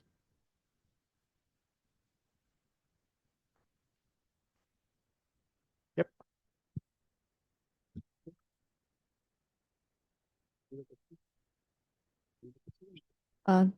Thank you, Professor Su'ao, Dr. Franchi, and Dr. Kausut for the insightful session. We now transition to the panel discussion, where we aim to bring diverse perspectives and engage in the meaningful dialogue. So there are many cases brought to us by the specialists from India. So when they present the case, I want all of you to take part in the discussion as well. It is. So we'll stop whenever all of you tell us to stop. Whenever you want to go for dinner, tell us, we'll stop. There's no. We can do this for whole night. So you stop us whenever you want to stop. So these are basically education modules, because we have so many students coming up to us for either training, or we go out and give. We have 2-day training modules, 3-day training modules. So we have these cases always lined up. So you ask me, I will just take my pen drive and I can do this class for you. So, yeah, you have taken us through the whole journey from past 100, 150 years and then present and then to future of flash therapy. In between, somewhere you're talking about AI. In our generation, we started using computer and then, so in past few years, AI is coming very fast, and whenever there's a debate between radiologist or medical, there can AI take that own path? So AI is a tool. AI is a tool. Any tool is as good as the person who is holding the tool in his hand. Okay. How do you think the emotional part AI can catch up? So AI basically takes away the boring part of my job and leaves me with my time to deal with the patient at an emotional level. When I use 8 hours to contour a lung, to mark out the tumors in a lung for lung SBRT, 8 precious hours, I actually save those 8 precious hours, which frees me from those 8 precious hours to sit and talk with the patient. That job the AI will never take away. Oh, thank you very much. Very, very, very wise answer. Thank you. Okay, so like I said, we have these cases. So in fact, a lot of these cases, all these 6 cases that we have got today are from lung. I think the first 3 are going to be more interesting because they are where multidisciplinary is there. Last 3 cases we have kept as metastatic, but again, we will discuss it. So a 62-year-old gentleman, non-smoker. All these are real cases, by the way, that we have dealt with. Presented with complaints of cough, mild right-sided chest pain.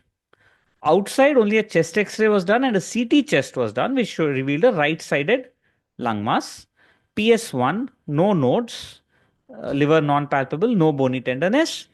He could walk a flight of stairs easily without any trouble. Hypertensive since 15 years, controlled with medication. We repeated a CT chest, revealed a mass in the right middle lobe with associated atelectasis, a CT guided biopsy, adenocarcinoma non-mucinous type. This is the pulmonary function test. And as you can see, the percentage predicted FVC, FEV1 was around 60%, 64%. So fit. I think that's will satisfy the surgeons. He's okay. And he could walk flights of stairs. So I think that is enough for you to say that he's fit for surgery. A PET scan was done. This is the mass, as you can see. There's a big mass, 3 to 4 centimeter, no mediastinal nodes seen. So to answer your question, sir, PET scan is what we do first, and there's no mediastinal lymph nodes. So how do we proceed? And in fact, this is the same question we put in our tumor board. Surgery versus SBRT. What do we look at? We look at the location. This is a peripheral location. You can see some atelectasis and some degree of maybe pneumothorax kind of thing there. Look at the PFT, which is good. Extent of lymphadenectomy and which stations need to be addressed. So this patient went for a middle lobectomy, Watt's middle lobectomy, clearance of stations 2, 4, 7, 8, 9, and 10, and the HPE came as T2N0. So our mediastinal, here we didn't do separate mediastinal staging. Just went for a surgery T2N0. So this is again a MDT based discussion that we decide based on the reports. So again, this is the way we are approaching it. I think one challenge would be if you don't have a PET scan, what do you do? So there, if possible, an EBUS is essential to rule out any mediastinal lymph nodes. So I think this is our case and any other discussions. Can I cut here quickly? Yeah.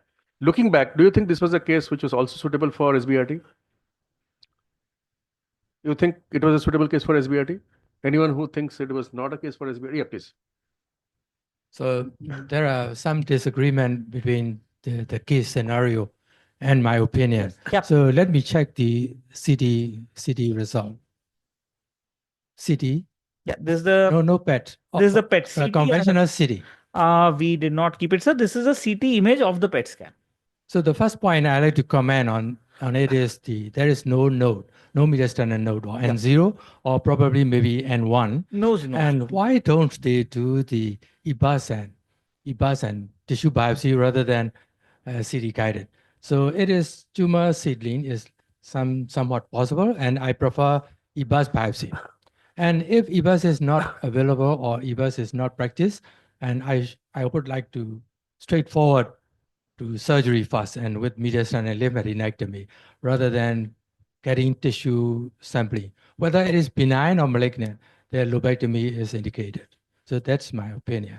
And after operation, according to this stage, T2, adjuvant therapy is somewhat debate, or I prefer adjuvant, whether chemotherapy or according to the Molecular testing. Yeah. Molecular testing. Thank you. That's my opinion. Agreed. So Excuse me. yeah, What please, do you sir. talk about? Is it T2A or B? T2A. So I was coming to that. That is stage 1B. Yeah. So it is stage 1B. Okay. So again, 1B. the stage 1B, if it is less than 4 centimeter, there is no role for adjuvant chemo. Yeah. If it is stage 1B more than 4 centimeter, we would give adjuvant chemotherapy. The role of adjuvant TKI, it's doubtful because the benefit is maximally seen in stage 2 and stage 3. So I wouldn't use in this case, even if it is EGFR positive, because 1B, the benefit is very less. But that's again a matter for debate. You can debate that till the cows come home. You're never going to get an answer because it's all based on subset analysis. Coming to your point about whether we can operate without a biopsy, we are scared to do it because of litigation, to be very honest with you. You try to do a surgery saying that it could be cancer and the patient has a bad complication in the surgery and spends a lot of time in ICU and it turns out to be benign. He may simply sue you saying, why did you put me all through this without being a cancer? So we are scared of that. We are scared of that. That's one reason we like to do a biopsy. That's one. A second thing, if the biopsy is sure that it's a benign, we would not touch the mediastinal at all. We would just do a lobectomy through VATS and come out. So that's our thought process, which we are following. Again, I get your point. It is more likely to be lung. If it is radiologically lung CA, why do 2 investigations? Regarding your point of EBUS, if you have to do an EBUS guided biopsy from this tumor, you will need a radial EBUS. It has to be a radial EBUS or a cryo EBUS. We have had challenges with radial the EBUS. Radial EBUS. So we have a pulmo department which does it. They do it. Yeah. But our challenge with sometimes more peripheral tumor is the tissue becomes a bit inadequate. That radial EBUS also sometimes the pathologist is not able to give confirmatory. So we have a cryo EBUS. In fact, they're now using something called a body navigation CT scan. So they're doing all these. I don't think there's any data to say that they'll be seeding if you do a biopsy. So that is something we are not really concerned about. The CT guided biopsy actually gives you Enough tissue. more than EBUS can give you. So again, these are the way we are doing, but I get what you're saying. Both are valid. And in fact, our surgeon was just recently in China doing a fellowship in Shanghai. So he was saying the same thing that, a lot of the patients there based on radiology are directly taken up for surgery. So I guess it's the institutional practice and how comfortable you are doing that. Right. We are worried about litigation. I'm very honest about China that. being China, nobody's going to sue anybody. But And we my, will sue out of my hand. opinion on the T2 4 centimeter, I Yeah. think the adjuvant therapy is mandatory, I think. If it is more than So 4 are centimeter, you yes. happy without adjuvant in T2? T1, okay. Yeah. T1 is a T1 and 0, okay. But if it is T2, I'm afraid. If it is a 3 centimeter lesion, probably I wouldn't because there's no data. But again, if it's a young patient, we may consider it because the chance of recurrence is still there. I agree with you. That's a debate in the MDT we have. We have discussion in the MDT. When it comes to adjuvant therapy in early stage cancer, you better talk about in terms of centimeter rather than T2. Yeah. Because a conventional the consensus is if it is more than 4 centimeter, we think about adjuvant. Less than 4. If it's this is T1A, or less than 4 centimeter. Yeah. So you mentioned about adjuvant osimertinib, TKI. So if you decide giving TKI for larger tumor, so 3A and 0, at stage 3 and 0. So do you give osimertinib straight away, or do you sandwich after surgery platinum doublet? If patient has to get platinum chemotherapy, they will get it. And after that, we start the osimertinib. So Again, you can give it together. We know that you can give it together in metastatic disease. Mhm. But typically, why increase the risk? So I'll finish my adjuvant chemo and then start. I will do it later, not together. Okay. But again, we have data now in the metastatic setting that you can give both together. So it's not contraindicated, but they have undergone a surgery. So wait and then do it. Okay, so this is second case. 62-year-old lady, non-smoker, no comorbidities, only hemoptysis. Sorry, no comorbidities, but she's actually diabetic. I have no uncontrolled. It should have been there. My mistake. I'm sorry for that. She was evaluated again with a CT chest, found to have a right upper lobe mass. Biopsy suggested of low-grade adeno-CA, can climb 2 flights of stairs, PS1, and again a PET scan, which showed a low-grade FDG heterogeneously enhancing mass in right upper lobe, very distinct. Few small low-grade avid hilar lymph node and right paratracheal lymph node. Now, this is the report that they gave, saying that there's a few small low-grade thing, and that arrow, as you can see, showing you the lymph node. In this case, there were nodes present pre-op, but they were still N2, just N2, but paratracheal only. They were not subcarinal, they were paratracheal. So in this patient, I think, sir, you would say first EBUS. We agreed. This patient, actually, initial mediastinal evaluation was not done based on the PET only. This was the PFT. Again, FEV1 to FVC was high. 6-minute walk test was good. What next? Either you do surgery, CTRT, or perioperative chemoimmunotherapy. Now, this patient, we took the images and discussed with our PET scan people, where they said it looks low grade, is negative. So it was their opinion, which we followed in MDT. But if you say that you'll do a mediastinal staging, I agree with you. I mean, this was a debatable discussion. We had a lot of discussion, and finally they told not to do, so we didn't do. But I agree, this is a case where we should have done. Because you always have a tendency to avoid an invasive procedure. And again, there's always a thought that, you tell a patient invasive and they go somewhere else and that fellow says, we'll do surgery upfront. So, that discussion we had should have done, but I agree with that. So what next? Such a patient, would you do surgery followed by chemotherapy? Would you do CTRT? Would you do a perioperative chemoimmuno? 2 years back, we would have said surgery followed by chemo and adjuvant therapy. Today, I will say perioperative chemoimmuno. So, sir, you would agree with that, or? So let me go back to your CD findings. When you talk about endo, is it can you tell me whether it is single station? Single station, paratracheal, single station. Paratracheal. What about the size? Small. They just said small, low grade, not mentioned at the exact size, just written SUV of 3, which is why we actually took it as negative. So again, a discussion which we should have. The tumor size was 3.4 into 3 centimeter. We have two options. The first thing is strict to obey the guideline, or the second thing is to adopt the individualized treatment. So the MDT is the mainstay, and it depends on the board decision. So once in Milan, when I get a conference, they refuse to do surgery fast, but they have to Mediastinum, yes. media standard evaluation. And at that time, that's a conference and live surgery, and they have done the media standard evaluation. The note is positive. It is small, positive, and they plan to do surgery. And all the European surgeons ban, do not proceed, chemotherapy fast. And the surgery, the patient is already under anesthesia and postponed. Yes. That's the principle. And absolutely agreed. we have not to follow strictly all the guidelines, and we have to be individualized treatment. I agree. According to the standard. It's So- very difficult to tell a patient that you're under surgery, but we are stopping the surgery. We are going to do a surgery again after 2 months. So It's very difficult. the only thing is if the patient and the family and the board agrees, chemotherapy fast. We should proceed chemotherapy fast, and then the surgery is decided. We have to do the very meticulous mediastinum and node dissection. Yeah. That's very important. Otherwise, they will end up with the widespread metastasis later on. So Agreed. that's my comment. Absolutely. So if I were in the MDD for that case, I'll vote for pre-op chemo, the neoadjuvant. I would vote for only immuno. As of now, only neoadjuvant chemo doesn't have much survival advantage, but chemo immuno has survival advantage at this point. So I would either go with a pembrolizumab or a durvalumab. These are my take on it. Again, this patient, the guidelines were saying that if it is operable, you do a surgical exploration and resection with a mediastinal lymph node dissection, which is the NCCN guideline. This is 23. We did the surgery. We went ahead and did the surgery. This was the report. So the tumor in the lower lobe with a cut margin, the 3.5 into 2.5 into 2.5 centimeter, and this was the size. The stations are all removed.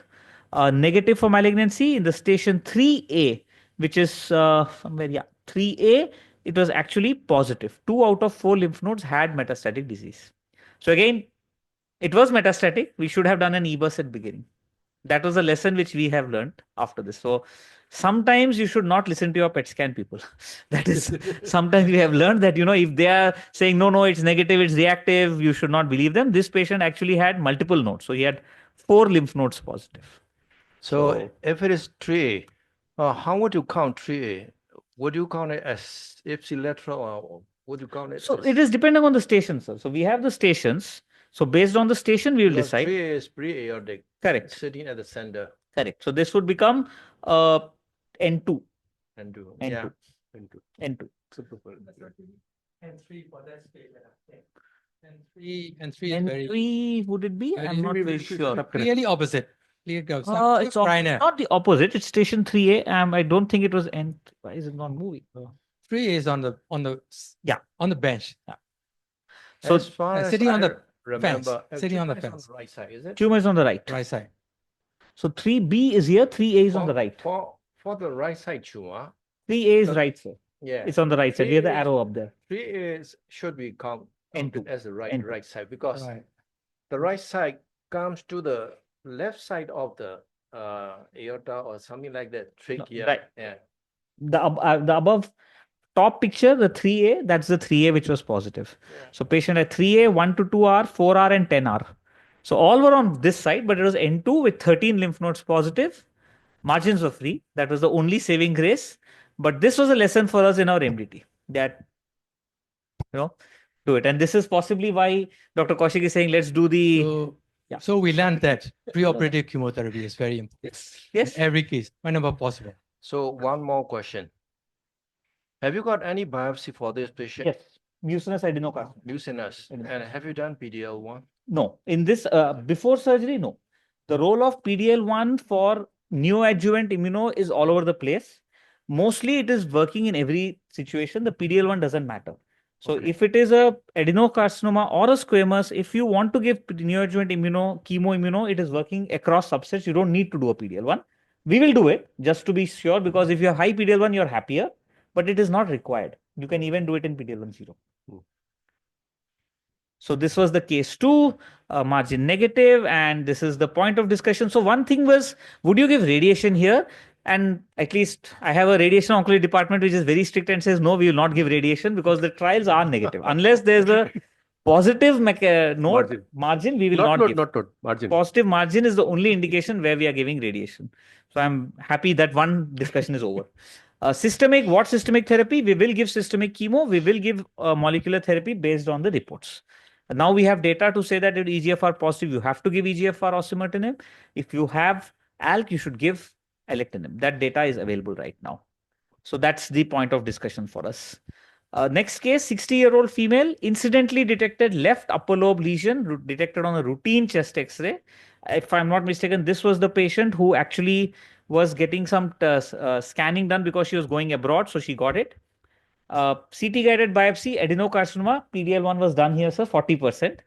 PET scan showed a metabolically active lesion, 4.8 centimeter, left lower lobe, left hilar, left paratracheal, small right paratracheal node, and a left interlobal. So it actually becomes N3 if you consider that paratracheal as positive.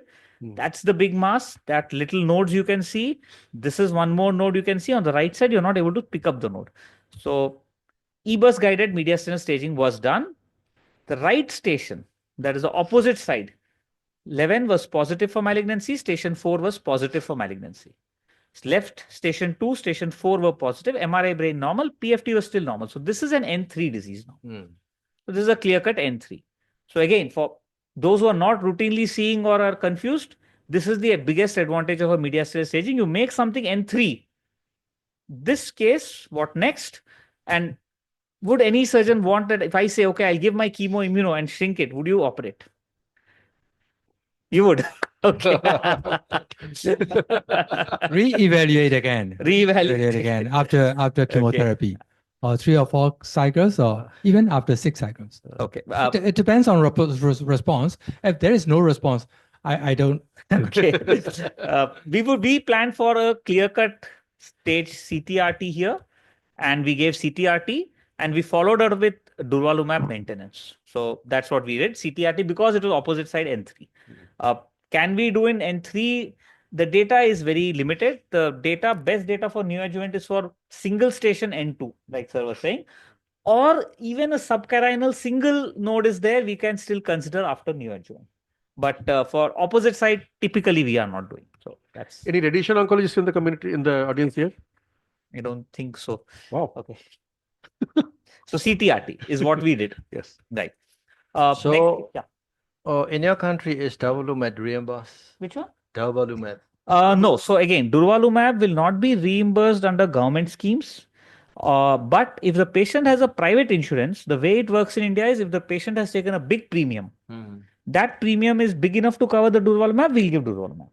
It is typically the amount of money that decides whether a drug is covered or not. It doesn't depend on whether it's approved Indication. or not. If it is approved indication, they have to cover it. So, for example, if a patient has taken a $2 million insurance, 2 million rupees insurance, that's 20 lakhs in India, it will be enough for roughly around, I would say 6 or 7 doses of durvalumab. So that covers at least 6 to 8 months. If they have a smaller insurance, then we won't offer.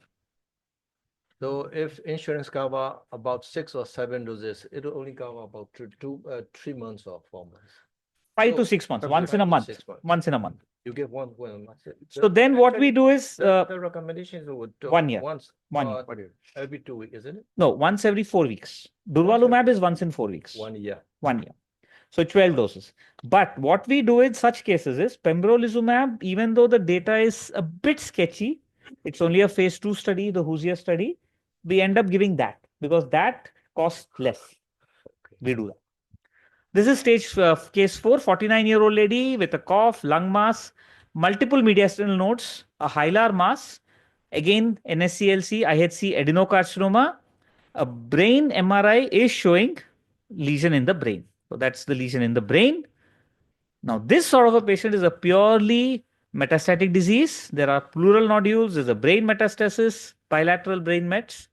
So here we do an NGS. This patient had an ALK fusion and we put her on alectinib. The important thing to decide is, do we give radiation to the brain in such a case? And I think that is one of the biggest learnings and change that has happened, not with us, but with our radiation colleagues also. If the patient is asymptomatic in the brain and you have a mutation which can be targeted, don't interfere with the brain radiation. At least that's what I keep saying. And luckily, my radiation oncologist agrees with me on this. We have seen fantastic responses for EGFR and ALK if you give the targeted drugs, so no radiation. If you have multiple brain mets also, patient asymptomatic, wait. No radiation. If there's a single large brain met which is causing symptoms, go for surgery followed by radiation rather than radiation alone. Again, we have learned it at our disadvantage. We have pushed, say, giving radiation. Patient gets radiation, they go into edema, big issues. So do not do that. Go for a surgery rather than a radiation. So again, this is the importance of doing Provided the patient is ALK positive. ALK positive. Or symptomatic. Or symptomatic. Symptomatic. Mainly symptomatic, I was saying. Right. This patient started serotinib, took for 15 months. Again had progression with increase in brain mets asymptomatic. We gave alectinib, and now she is on alectinib for the last 4 years. So again, 5.5 years treatment of ALK positive NSCLC without any brain radiation. So we saved her brain and saved her cognition till now. So that is something, despite 2-3 times being offered radiation outside in other hospital, we said nothing doing, you just take your tablet, and she's very happy. So she has avoided radiation. So that also we do sometimes. So alectinib and serotinib push crosses the blood-brain barrier. Alectinib crosses better. So given a choice, if I have to treat today, I will give lorlatinib. The best brain response is in lorlatinib. It's more expensive. So we give alectinib. And also more side effects. More side effects, yes. Yes. So case 5. Again, 71-year-old lady. Metastatic CA, right lung with bone and mediastinal mets. Clear-cut metastatic. October 2020. Came out as exon 21 L858R. Patient was on tablet osimertinib. After 15 months, we did a PET scan. Showed a small node in the upper lobe, 23 into 18 centimeter. The SUV has now increased. It has doubled. The size has slightly increased, almost the same, slightly increased. Mediastinal nodes have actually increased. Otherwise, no other lesion elsewhere. So this is what we would call an oligoprogression. This is not a frank progression. It's an oligoprogression. These are the images. As you can see, the upper and below images. And then this patient, we had a discussion. Should you change the treatment? Should you add chemotherapy? Should you give radiation or change the systemic? And we had a discussion in MDT. Because it was an oligoprogression, we only targeted giving the radiation to the mediastinal nodes and continued the osimertinib. For another 6 to 8 months, patient continued on osimertinib, then progressed. So again, that is one thing we should do. If you're having only slight progression, bring in the radiation people. So this is a very paradigm-changing approach. Earlier, you thought that if you have a patient who's metastatic, there is no point giving radiation to the patient, or at least partially. Now that the trials are all phase 2, but they are very good trials to show that you can treat only the disease part, which is oligo persistent or oligoprogressed. And as far as possible, you would give a short course. If that can be sabered, you should saber it. If you are not able to saber it, you should limit your radiation dose to within 4 weeks or 3 weeks and get ahead with it. So in fact, when we talk of radiation saber, like Dr. Kaushik was saying, most of our sabers are now for lung mets and for these sort of situations rather than a pure operable lung cancer. So that pure operable lung cancer goes for surgery. Yes. So in our lung MDT, if we find an operable lung MDT, my surgeon sits up straight and is very happy because he's bored of discussing only metastatic cases. So he gets a case, he's like, okay, this is where I come in. Yes. Last case, 41-year-old gentleman, severe right hip pain, progressively increasing, dyspnea, PS3 due to pain, spine X-ray was normal, MRI spine showed a right pubic ramus lesion, and this patient is unfortunate. 42-year-old guy, did not come to an oncologist, was with the orthopedician for nearly 1.5 months. Because the images were not reviewed, it was suspected to be osteomyelitis. Given some antibiotics, given treatment, and finally, a biopsy was done from that bone lesion, which came as positive for malignancy. And then all this IHC was done, and TTF1 came positive. So, looking back on day 1, there should have been some evaluation done whether it was a metastasis or not.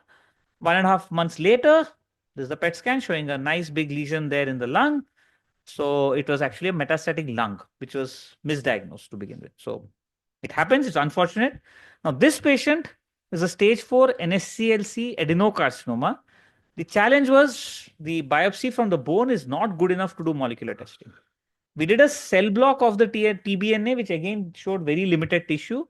So what next? We could only do a PDL1 TPS, which was 70, which was very high. NGS was negative. So we started on pemetrexed, cisplatin, pembrolizumab. 3 cycles later, patient had a partial response, not a great response. Gave 3 more cycles, then he had a progression. So despite using immuno, he progressed within 6 months.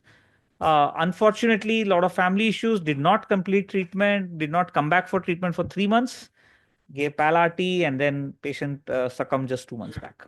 So again, to tell you that not all lung cancers will do very well.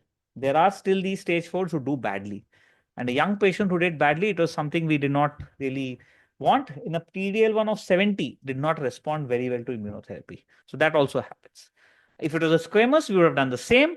PDL1 0, I am not really fond of giving immuno in that scenario. PDL1 of 30, I would give immuno together. What about single agent immuno?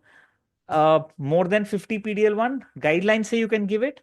I don't normally give. If the patient is fit for chemo, I prefer the combination. I don't generally give a single agent unless patient is not fit. So those are the alternate scenarios. So those were the cases that we got. Again, a mix of everything. And again, tells the only biggest lesson we have learned is do an MDT, do an MDT, do an MDT, and discuss all cases in the MDT.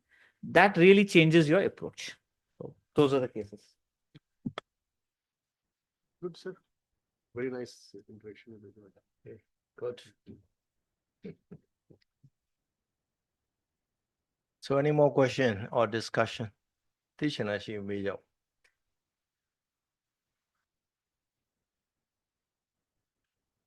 I'm sure these 2 lectures have gone a long way in updating our knowledge.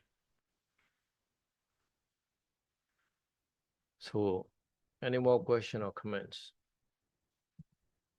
I think you cannot ask on empty stomach. You cannot-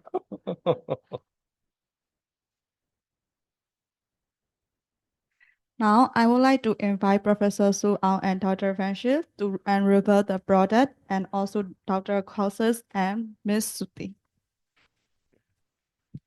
Yes.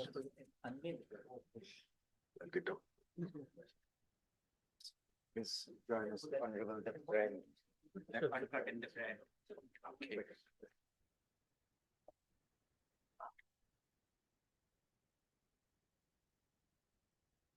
So, what do you want? Just unravel the brand.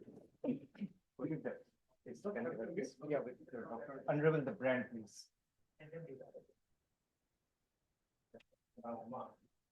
So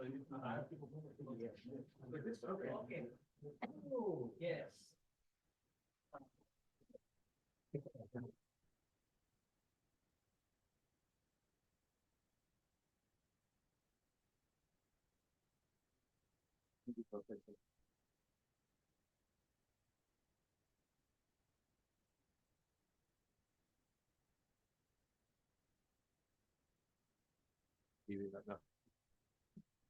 Thank you, Professor Su Ao, for skillfully moderating this panel discussion and ensuring a fruitful exchange of ideas. As we approve the conclusion of this event, I would like to invite Mr. Sushi to deliver the vote of thanks. Mr. Sushi, please take the stage.